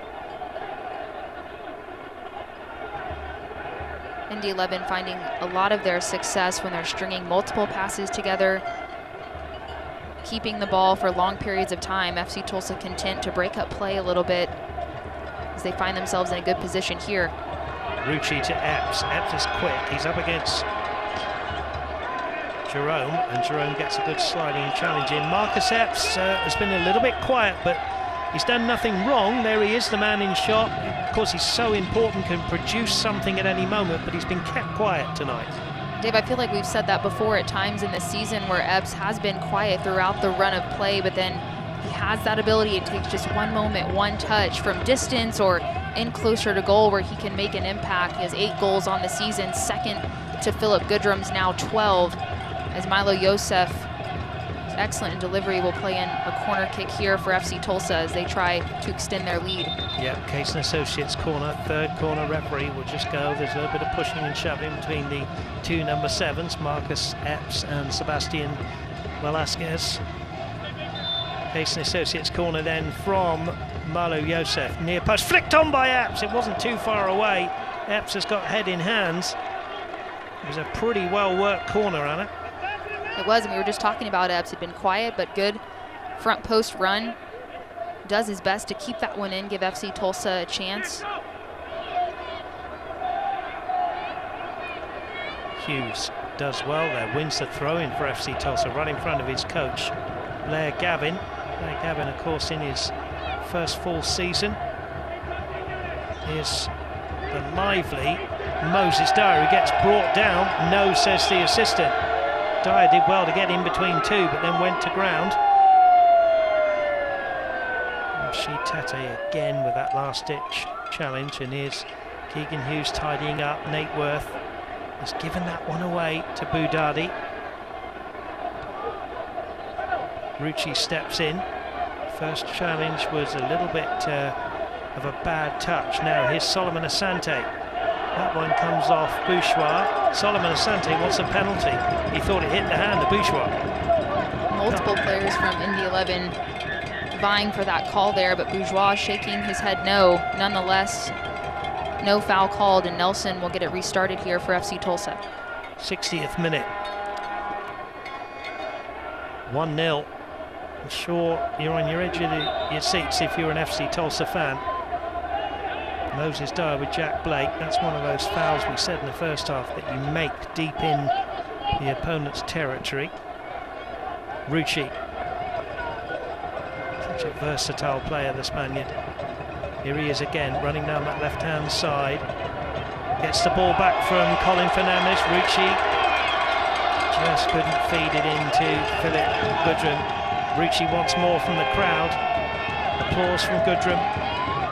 Case and Associates corner. Good spirited response this from FC Tulsa, who will not sit on this 1-0 lead. Here's the replay. Spirited is a great word to describe it. They've continued to find energy in the final third, and Rucci continues his run going forward. You see Goodrum alone, open in the box, tries to get it across to him, but goes out for a corner kick.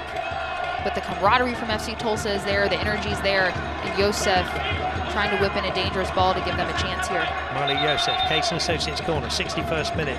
Again, the referee coming in to talk about holding your ground without pulling on the opponent. Milo Yosef's ball, good one into the box. It flicks off the head of 2 or 3 players, and it's gone out for a goal kick. And there's 2 players down, I think, with head injuries. Jack Blake will get up holding his head, and there's Moses Dyer. Moses Dyer, of course, he missed a few games with that facial injury. Back in the team now. 1-0 the score. 62nd minute. Dispay. Nate Worth.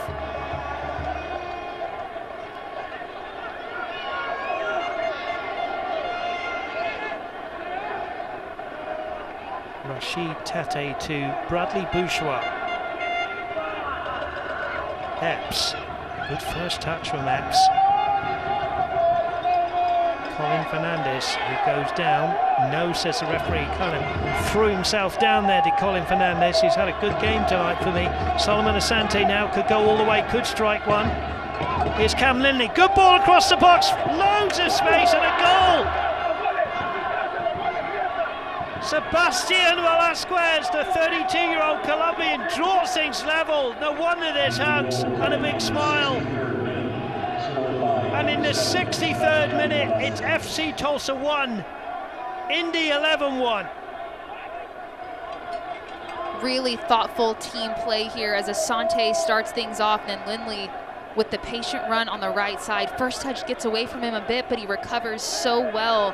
And Velasquez, quality finish right past Nelson, equalizes for Indy 11 here.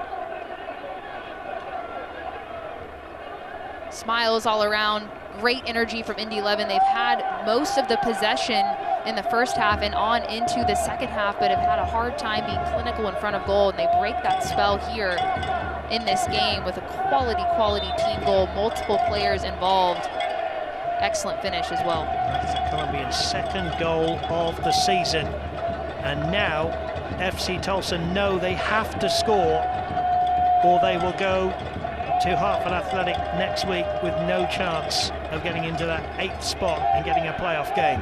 Here's Marcus Epps, and it comes off the back of a wonderful spell from FC Tulsa around there. They were really pushing for the second goal and they get caught really on the break. I know it was a bit against the run of play, and it just goes to show you when you have those moments and those waves of momentum, you have to find a way to put the ball in the back of the net, because now with Indy 11's goal kind of against that energy, puts FC Tulsa in a tough position, as you mentioned. Have to find the 3 points here or they're out, so it continues to apply the pressure. As the clock continues to tick, that sense of urgency as well has to be there from FC Tulsa. And I'd imagine they'll start to leave themselves a bit exposed in the back as they have to push higher to find that next goal. Swing by Society Burger for made-to-order burgers, scratch-made sides, and a daily happy hour from 3 to 6 and 8 to close. Society Burger, fellowship for all through food and drink. Milo Yosef is one of these players that can give you an assist. He's already got 4 assists, and this is his type of free kick. Can somebody get it in on the end of it? Nobody inside the 18-yard box as he takes this free kick here into the danger area. There's a header away from Dispay, and Colin Fernandez, who went to ground, let's not forget, in the build-up to the Indy 11 goal, in the central midfield for FC Tulsa. Now they've been caught out here. Solomon Asante, Gwenzati, the top goal scorer here inside the box. Can he get his goal here? He can't, and the referee says it's a goal kick. Good defending, and the last touch came off Gwenzati. Really good recovery from Bradley Bourgeois, but a reminder for FC Tulsa, they're a bit shaky defensively. Don't have the luxury now to give up those moments. You cannot concede. Don't want to put yourself in a position where you're then trying to chase a tie. There have been a few moments in this game where FC Tulsa's had some shaky moments on that back line, but good recovery from Bourgeois to limit a good opportunity for Indy 11. Cam Lindley is down. It gives us a good chance, Anna, to remind everybody that, I know we've said it several times, but with that Indy 11 goal, FC Tulsa, it's going to be some last 25 minutes, because FC Tulsa, quite frankly, they just have to get another goal or that's it, isn't it? Right, and you know, the emotions start to kick in, the frustration as well from FC Tulsa, so really important from that standpoint mentally. Stay composed when you have the ball, take care of possession, just continue to march down the field. And as you mentioned, prior to that goal, FC Tulsa had some really great opportunities off of corners in the run of play. Dyer had a great chance, but Trilk has done a great job anticipating those moments, keeping it tough for FC Tulsa. But as the clock continues to tick down, as you mentioned, Dave, the pressure will continue to build on FC Tulsa in that way. Memphis 4, El Paso 0 is a final score, and we're going to see Blaine Ferry come on for FC Tulsa in place of Colin Fernandez. That will be a like-for-like swap. Those two have battled away for the places in the central midfield for Blair Gavin's men. It's also late on Rio Grande 2, some game, Sacramento Republic 3.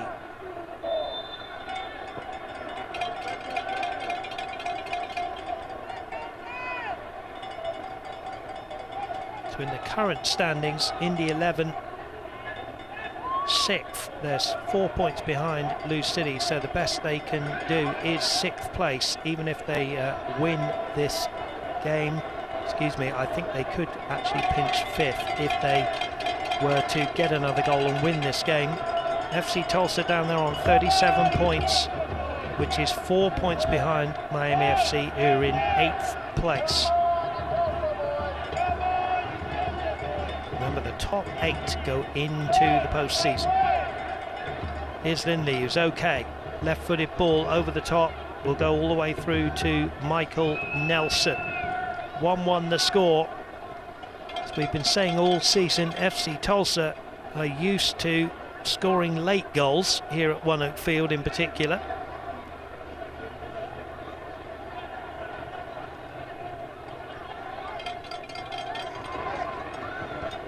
There's a long ball over the top from Bourgeois. Maliosi touches it on to Philip Gudrun. Trilk is there just in time, or Gudrun would have been in there to poke the ball home. And Gudrun had to be thoughtful there. You saw him holding his run, waiting for that touch. But Trilk, like clockwork throughout this game, has been waiting and anticipating those passes in behind. Does a great job to come out quickly and snuff out that opportunity for FC Tulsa. Rucci finds Nate Worth. Rashid Tete finds Moses Dyer. Dyer goes down, gets up, and then is brought down by Dispay.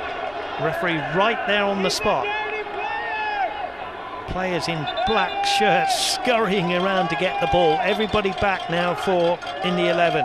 There's Dispay, the former FC Tulsa man. Was sent off here, I remember, with the Colorado Springs Switchbacks here at One Oak Field. Blaine Ferry with Milo Yosef. Difficult ball this, Anna, because the line is held at the 18-yard box. It's difficult to get it over the top, and of course not too close to the goalkeeper. So we'll see what FC Tulsa have got up their sleeve. Here's Milo Yosef towards the right-hand side. Keegan Hughes back across goal and headed away by the other number 15, Adrian Dispay. Corner. You mentioned it'd be tough to execute, but they almost did. Hughes with a great header. That's exactly what you want to do, try to get that ball back across the face of goal. You saw Bourgeois there trying to fire up this FC Tulsa crowd. Will this ball in to extend the lead for FC Tulsa? Yosef stands over it. Casey Associates corner from the right. Good one towards the penalty spot. Header towards goal, just wide the target. Another corner, says the referee. Blair Galvin was down on his haunches. Another Case & Associates corner. Everybody bar Nate Worth and Rashid Tete. Blaine Ferry waits on the D and now will walk into the area. Everybody in the red shirt back inside the 18-yard box. The crowd are going mad behind the goal. They're trying to draw this one in to be the 12th man for FC Tulsa. They know how important this last 20 minutes is in the season. Case & Associates corner into the box, eludes Epps, and it comes away with Solomon Asante, and the red shirts suddenly break away. And Milo Yosef has won the ball back, and there's a little bit of a foul there, and the referee running in. It was a foul by Milo Yosef, and if there is ever a good foul, that was a good one for the team, because there was a breakaway, and the referee deciding that Milo Yosef will not go into the book, and Solomon Asante will be lifted up. The Ghanaian, the ex-Phoenix Rising man, spent 4 seasons there actually, the 33-year-old. We're underway again. Jack Blake.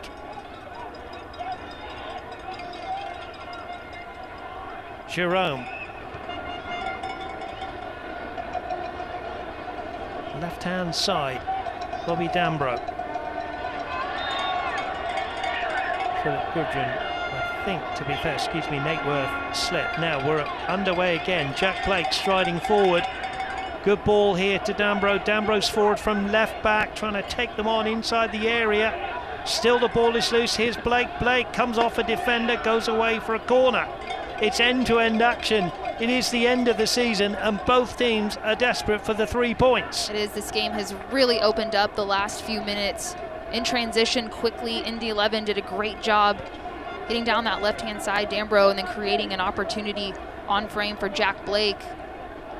But the deflection resulting in a corner. Of course, really important that Blair Gavin and Mark Lowry get their substitutions right, and if my eyes don't deceive, I think we've got a couple of substitutes coming on for Indy 11. Here's Cam Lindley with the Case & Associates corner, right-footed towards the penalty spot, and then it's a volley over from Jack Blake. That would have been a spectacular goal if that had gone in the top corner.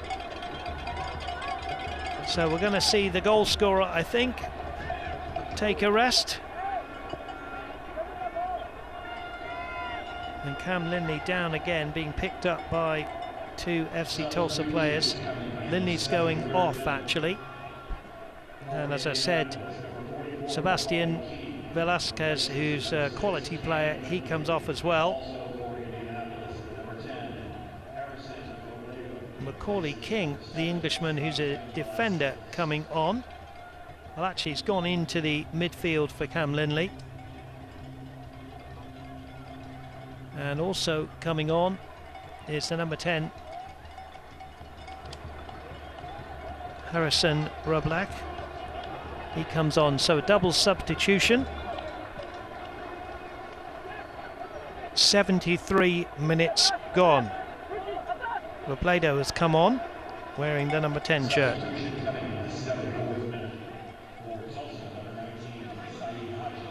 Now Said Hadji's coming on for FC Tulsa. This will be an attacking substitution. And going off is Rashid Tete, and I think, Anna Beffa, that is sacrificing a defender for certainly an attacking midfielder. So Blair Gavin doing everything that he can. As we can tell you, the crowd, 6,444. Nate Worth. Malu Yosef.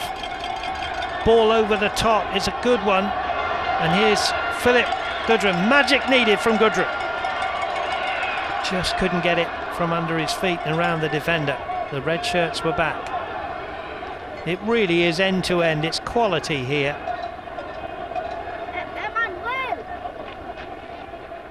Robledo, who's come on as a second half substitute, wearing 10. And Macaulay King has gone into the midfield wearing 44, wants the ball, doesn't get it. Moses Dyer, given away by Dispay. Here's Dyer. Dyer's got Malu Yosef for company here. There's a shot from Hadji, down goes the keeper Trill and saves well. And we're coming up to the 75th minute, and I can tell you from this point onwards, FC Tulsa at home have scored 13 goals from this point onwards, Anna, so it's not over until that final whistle goes. No, it's not, and FC Tulsa knows, as you mentioned, they have that belief that they can do it, and you just need that from your leaders. You've started to see moments of frustration from FC Tulsa, the sense of urgency, knowing just the desperation that they need that next goal, but it absolutely can be done. They have the players that can do it, but have to be thoughtful defensively and disciplined as well not to concede as the pressure continues. Asante into the box, away by Keegan Hughes. FC Tulsa under pressure here, knowing they need to win the game of football. 1-1 the score, great game. Fans head to the FC Tulsa app to vote for tonight's man of the match. You can download the FC Tulsa app on the App Store and the Google Play Store. Voting closes at the final whistle. Anna Beffa, you can have a few minutes to decide. There are the fans who will vote for the man of the match, but a few candidates out there. I mean, you love Nate Worth in the middle. He's had a pretty good game. Goodrum up front's done well. Moses Dyer, for me, has done well. Anybody else stand out for you? I mean, Hughes has had some really good moments as well. He came off the goal last week, but defensively has looked solid here again, and FC Tulsa on the right side. Dyer towards goal. He nearly caught the goalkeeper out then. Sprawling save from Trill. Effective. Case & Associates corner for FC Tulsa. 14 minutes of the regular home season for FC Tulsa, and they need a goal more than ever before. Only Nate Worth back, really. Blaine Ferry's on the edge. There's the ball into the box. It's headed away by Martinez. Asante got something on it. Nate Worth, great ball from him. Milo Yosef, decent ball needed. Here's Hadji, and a sliding challenge. Another corner for FC Tulsa. You've got to credit them here, really throwing this at the Indy 11. The energy, Hadji's done a great job since coming on to bring something new to this FC Tulsa team. That ball out from Nate Worth to keep this alive for FC Tulsa, and Yosef needing another solid delivery here. Case and Associates corner from the right. There's Milo Yosef. Holds his left arm aloft into the danger area. Doesn't beat the first defender. Frustrating. Nate Worth drives it along the turf. Nate Worth's got to be at his best here. There's 3 against 3 all of a sudden. There's a good run down the left-hand side here from Martinez, and out comes the keeper. That's a brilliant save, and still the danger not over. It is now. Keegan Hughes just tidies up. Michael Nelson has made a save. There's a red-shirted player down. There's a pull, and there will probably be a yellow card. Yes, there will, for Philip Goodrum. And now we look to see who's down next to Michael Nelson. End-to-end stuff. Wonderful game of football. And there's a player down as we look at Philip Goodrum. Yellow card he picks up. Rucci goes across to take a drink. And we're trying to see who it is down there next to Michael Nelson. Still time in this game, 12 minutes to go. And somebody just needs to be the hero from the FC Tulsa point of view. Right at this point, just need someone to really take over the game, and we've seen multiple players do that for FC Tulsa. Goodrum has done that. Marcus Epps has done that. Multiple players have the ability to score, but have to keep a level head as well. Do the little things right. Put yourself in a good position, and FC Tulsa will get another opportunity and have to take advantage of it, as we'll see a substitution here.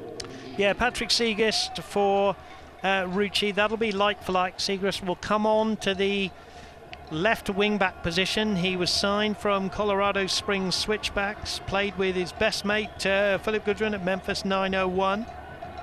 Made his FC Tulsa debut against Louisville here on August the 4th. There are the fans who know that FC Tulsa's season is hanging by a thread, but they also know there's time.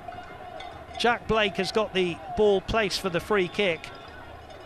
I think it was Douglas Martinez who was down there in the area.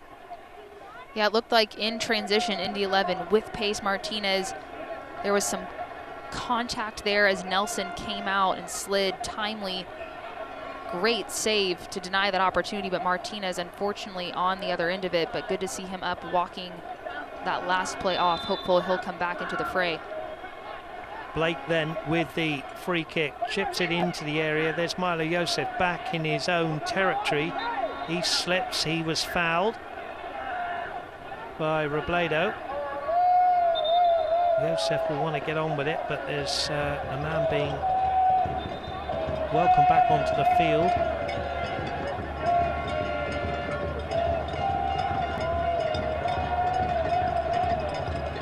Philip Goodrum is waving his teammates forward. Throw in. Robbie Danbrook with it. Nate Worth gets a little toe in there.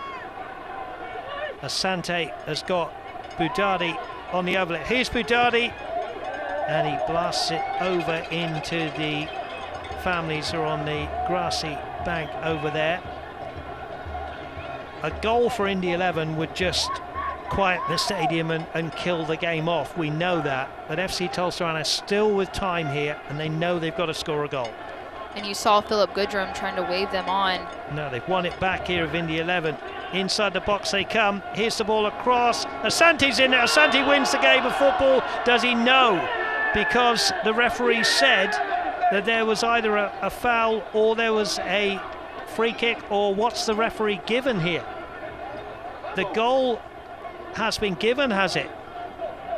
I think Indy 11 have scored a goal here, and they are leading by 2-1. There was some confusion because the referee looked to have ruled it out. And it's Solomon Asante who gets the goal, the 33-year-old. He's had a good game tonight. And has he won the game of football for Indy 11? FC Tulsa now have to score 2 goals. We'll get another look here at the replay, but FC Tulsa trying to get out of the back, but Indy 11 did a great job to pounce on it. Good ball played in across. Unfortunate touch, but falls right in front of Asante there, and he's not going to miss from there. And Indy 11 extend their lead here at One Oak Field and silencing this home crowd. As you mentioned it, Dave, a lot of work to do now. Marcus Epps. If FC Tulsa are to win this game of football, it would be very dramatic. Hadji's in there, headed away by Dizpay. Malo Yosef keeps the ball in, wins a throw-in for FC Tulsa, who need an immediate reply here. Trailing by 2 goals to 1. Again, Indy 11 have the ball. Indy 11 now 2 points behind Lou City, who are in 5th. They want more. Ball slipped into Jack Blake here. And Blake has won a throw-in. So if it stayed like this, Indy 11 would finish the night in 6th, just 2 points behind Lou City, and it would go down to that last game to see if they could get 5th place. Of course, the top 4 get the home playoff games, so Lou City themselves have still got a chance of ousting Memphis out of 4th spot. Macaulay King and Nate Worth in a full-blooded challenge in the middle of the park. Here's Nate Worth again. It's pushed over by the Englishman there. And a little kick out from Macaulay King there. Got to be careful. There's a yellow card for somebody shown there.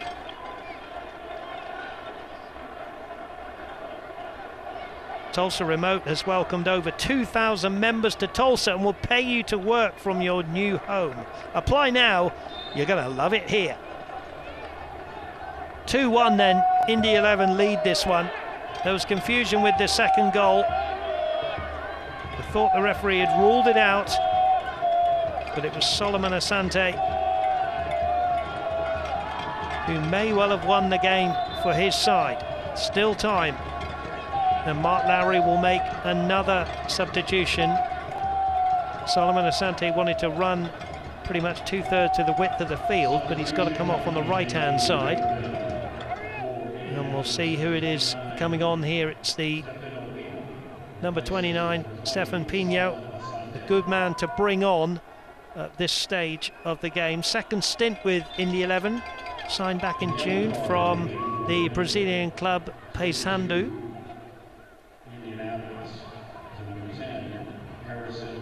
There is Pino into the action. Now, Nate Worth tries to bring in Phil Goodrum, who's just got in behind the defence temporarily. Clever ball to Epps. Epps has just knocked that a little bit far, but brilliant from Siegrist, keeping it in. Nate Worth, Epps. Epps spinning past 3 or 4 into the area. Dizpay will whack that one up the field, and it'll be a throw-in. Good play from Epps, and FC Tulsa fans want to see more of Epps in this last, 5 minutes. And FC Tulsa is showing grit here, trying to fight through defensively. Siegrist did a great job to run that ball down initially. Epps twisting and turning through multiple players, but ultimately not successful there. But time ticking away for FC Tulsa as they want to get those players involved. Philip Goodrum, Marcus Epps, Moses Dyer, get them on the ball with multiple players to give themselves a chance here. About 5 minutes or so left in regulation. Blader keeping hold of the ball. FC Tulsa come away with it. Brilliant from Blaine Ferry. Now Hadji, clever ball to Moses Dyer, but his glancing header goes well wide of the target, and Trilk can slow things down for his team. And Moses Dyer has got some cramp there, being helped by the referee and sportingly by Michak Jerome. Goodrum just says he wants him to get up. There's no sympathy, is there, when you're chasing the game?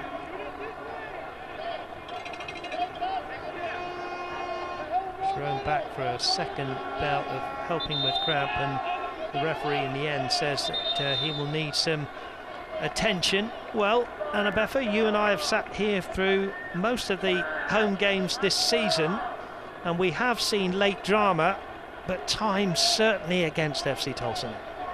It is, and I'd imagine with the way these games have gone, they might have one more opportunity in front of goal, but with the way this season has gone and what they're needing out of tonight's game, needing to get the 3 points, and Indy 11 down early on in this game and have only come back 2 times away when down at halftime, and looking to do that for the 3rd time this season if they can hang on to this lead. As you get a shot at Blair Gavin trying to get his team organized, wants play to resume quickly, but Dyer still down the cramps late in the season. It's been a really active game, physical game between these two teams. Let's get a look at Mark Lowry as well. Really pleased with the performance at Detroit City. FC wanted to build on it, and so far here at FC Tulsa would be pleased with this victory on the road. Yeah, Mark Lowry, born in Birmingham, England, the 38-year-old El Paso manager from 2018 to 21. He led El Paso to postseason in his first 3 seasons, including 2 Western Conference finals. And of course, he was in charge when FC Tulsa last made the playoffs in that exciting game in El Paso. There's Blair Gavin, desperate for lots of time to be added on at the end, of course, with this injury to Moses Dyer, but desperate for 2 goals for his team.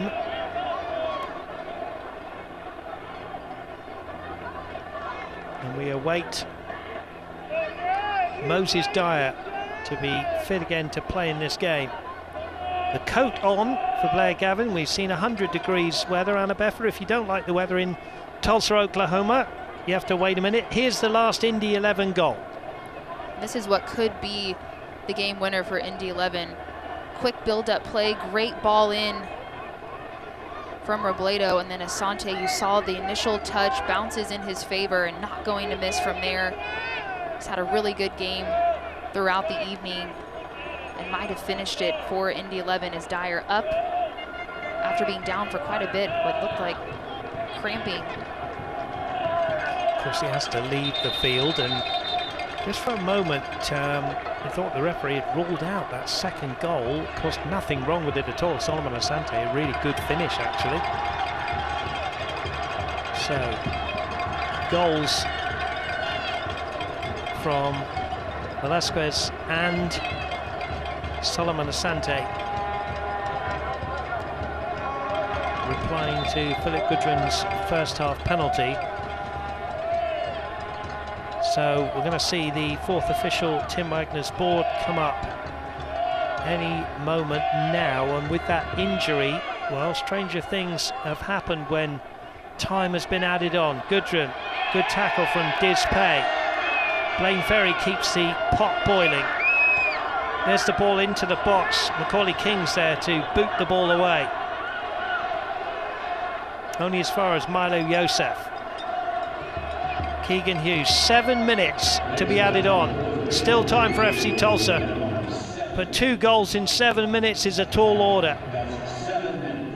Bradley Bouchois chips the ball forward. Epps to the chest of Siegrist, back to Epps. Epps over the top. Gudrun's going to act as ball boy here. And it's all gone a little bit quiet. FC Tulsa needing a quick reply, and the referee's going to book the goalkeeper, Tim Trilk, and I think that's fair enough.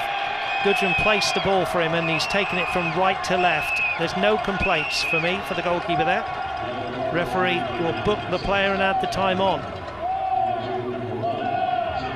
I think the referee's had a good game tonight, not just because he's booked Tim Trilk, I hasten to add, but I think he's been on the spot, he's given a penalty, he's been right there with the players, he's talked to them, and I think he's had a good game. I would agree, he's been in a good position as well, and to make those tough calls, and there have been a few really tough calls in the evening. Start off with a penalty kick, but it looks like a yellow card will be issued here to Siegrist. Yeah, Siegrist there, just overzealous in the challenge. Another player down inside the centre circle.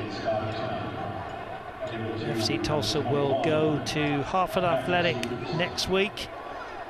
and it looks like it's going to be a straight fight for the 8th place between Miami and Detroit. Detroit will go at home to Pittsburgh Riverhounds SC. Miami have to go to Sacramento Republic. Of course, Miami will quickly tell me that they have aspirations of finishing 7th, of course, which they could do, because Birmingham have got a game in hand, but they are only 2 points ahead of Miami FC. It would be slightly unusual if Birmingham didn't get something from their last 2 games.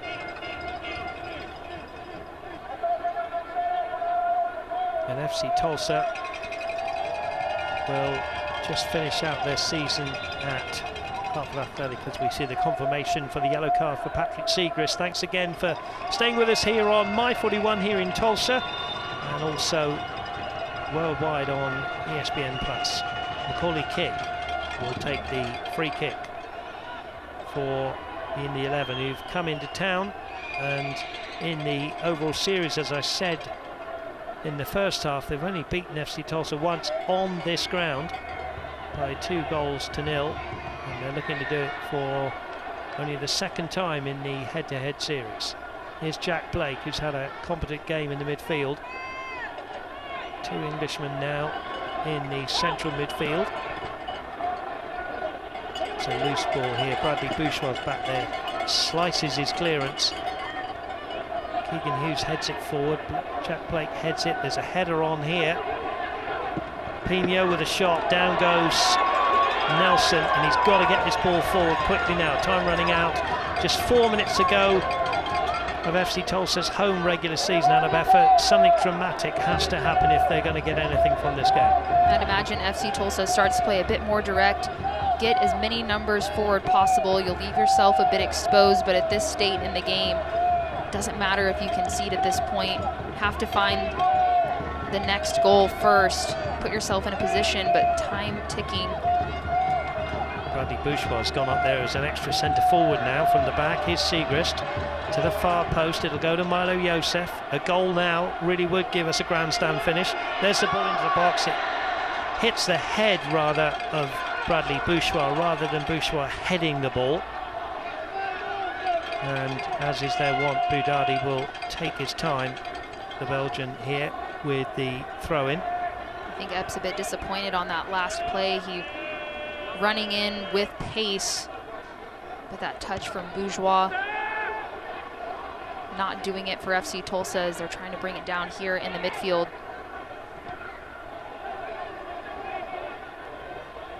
Douglas Martinez underneath this one, but it's going to be a throw-in here for FC Tulsa, who need to get the ball forward quickly. Ispay will boot the ball up into the night sky. Bradley Bourgeois will head it towards the left-hand side. There's a ball through, but Pino would have been offside. Long ball from Nelson, has to be now. Goodrum is there. Michak Jerome won the header. Robledo stabs it forward. The willing run of Douglas Martinez can take the sting out of the game here and take it into the corner, with his side leading by 2-1. FC Tulsa have won it back with Milo Joseph. They've got to get this ball forward quickly. Macaulay King, run from him. He wants a corner at least. And FC Tulsa have the ball, and they've got to get it forward quickly. Nate Worth here works it out here to Siegrist on as a second half substitute. Marcus Epps will lay it back to Siegrist. The line pushed up. Now Keegan Hughes goes into the front line. Throw into FC Tulsa. Referee just blowing the whistle here and stopping the game. I think there's an injury for Douglas Martinez, who's down there. So you just feel there might be 3 or 4 more minutes maybe, Anna, as Mark Lowry makes another change. Jesus Vasquez is coming on. And I think it's Bobby Dambro that's gone off. No, he's still on the field. My apologies. Maybe it's Douglas Martinez who's going to come off here. So Martinez has had a good night. Fourth official waving him over. So Jesus Vasquez comes on just for the last couple of minutes. Siegrist waits on the halfway line to throw the ball back in. Goes back here to Nelson. Line pushed up. Nelson's ball forward. Underneath this, Dispay. There's a touch from Philip Goodrum, but there's a dive on the ball from Tim Trilk. And FC Tulsa's season, Anna Beffa, just running away from them right here at the end. And Indy 11 taking any opportunity they can to shave any seconds off of this game. They've managed the game pretty well at the end. Joseph back to Nelson. Nelson has to clear. Underneath this one is the substitute, Jesus Vasquez. Nelson again a mile out of his goal. Long ball from him, crowd quiet. Blaine Ferry heads towards the right-hand side for Hadji. Ferry again, here's Hadji. Hadji, ball into the box, here's Marcus Epps inside the area, couldn't get the ball down. Here's Siegrist, Epps again. And you could hear the groans as Guenzati won the ball for Indy 11. Out comes Nelson. Good play from Nelson up to Marcus Epps. And the referee brings proceedings to an end. And FC Tulsa's playoff hopes come to an end on a night when they led for a long time. But alas, it is Mark Lowry and the Indy 11 who had already secured their playoff place, Anna Beffa, who go away with the points. Mark Lowry will be pleased. This is the third time this season that Indy 11 have come down after trailing at halftime, ultimately getting the 3 points. You can see visually just the dejection from FC Tulsa, the disappointment as their hopes for the playoff come to a close this season, as Indy 11 finding only their second victory in the all-time series against FC Tulsa. It's Milo Yosef there getting consoled. Good season from FC Tulsa, but not up to their standards. With playoff hopes, they'll go to Hartford Athletic to close out the season. Yeah, it wasn't without its effort, was it? FC Tulsa, you know, before the second goal, to be honest, at 1-1, they had a really good spell, didn't they? They did, and it was really, at times against the run of play, FC Tulsa had really good moments, waves of chances, but just weren't able to extend that lead when they had it. And Indy 11, Asante, able to close out this game with that second goal. And they managed the game really well in those closing moments, balls into the corner, really limiting any chances for FC Tulsa to get another clear look on goal. It's a tough hill to climb. Can't fault the effort from the home side throughout the whole season and tonight as well, but just came up a bit short. Well, we'll take a break. We'll come back and we'll wrap this one up. It's finished here. FC Tulsa 1, Indy 11 2.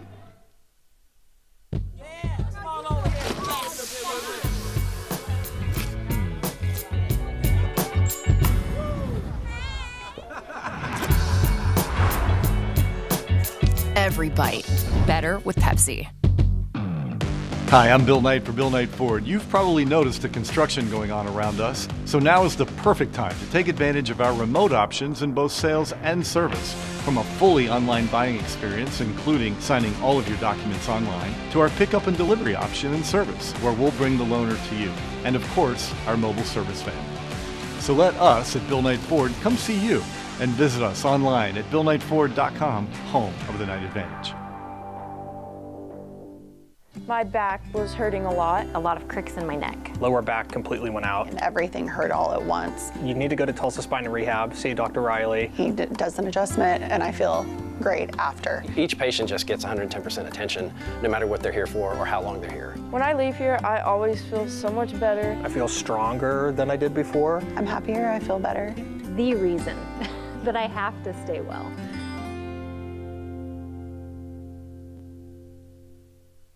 Rib Crib's been smoking the good stuff over 20 years, serving up mouth-watering barbecue, talking about slow-smoked classics like Rib Crib's famous ribs. Yeah. Hungry yet? Rib Crib.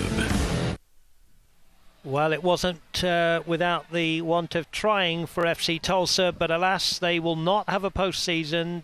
They have gone down by 2-1. Disappointment all round. Elation, of course, for Indy 11, and those of you that follow the Indy 11, congratulations to you, as you now have aspirations, of course, to finish in 5th place. But Anna Beffer, as we roll the highlights, it started with a bit of a drive from Philip Goodrum, who none works harder than him.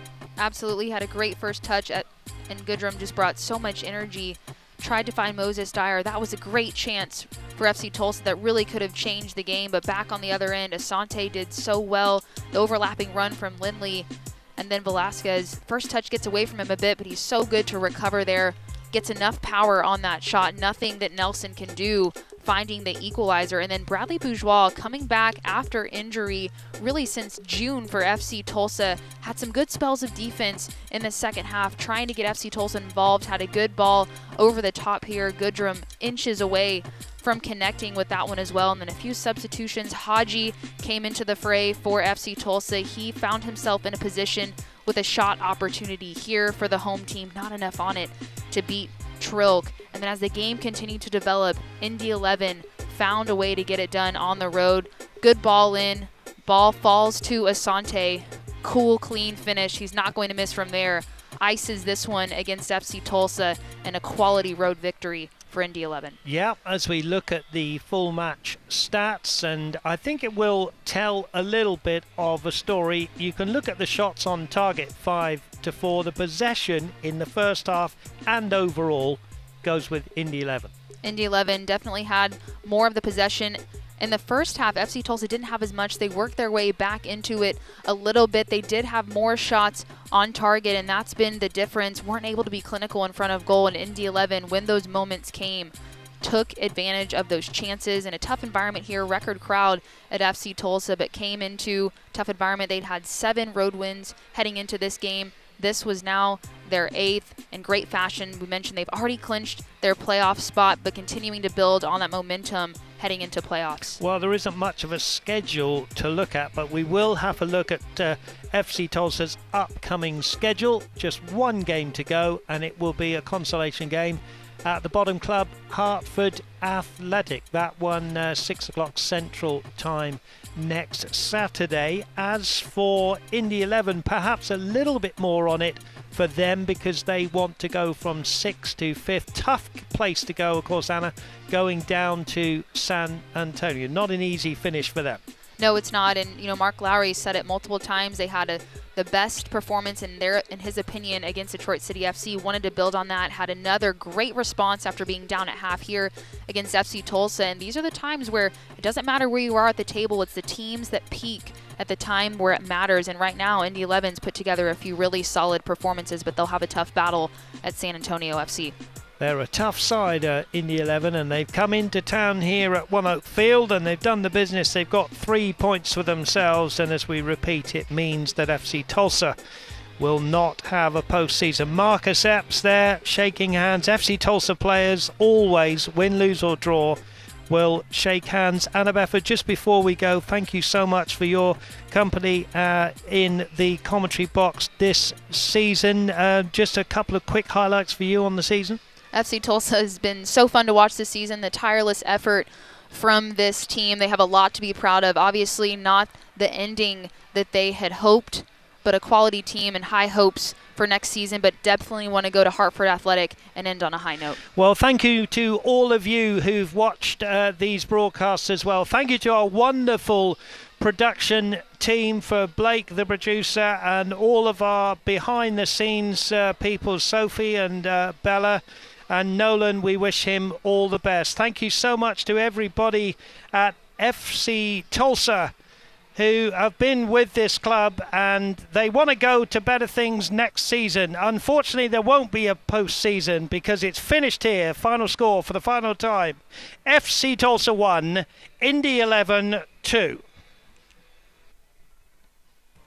This copyrighted telecast of the United Soccer League Championship cannot be retransmitted, rebroadcast, or reproduced without the expressed written consent of the United Soccer League Championship.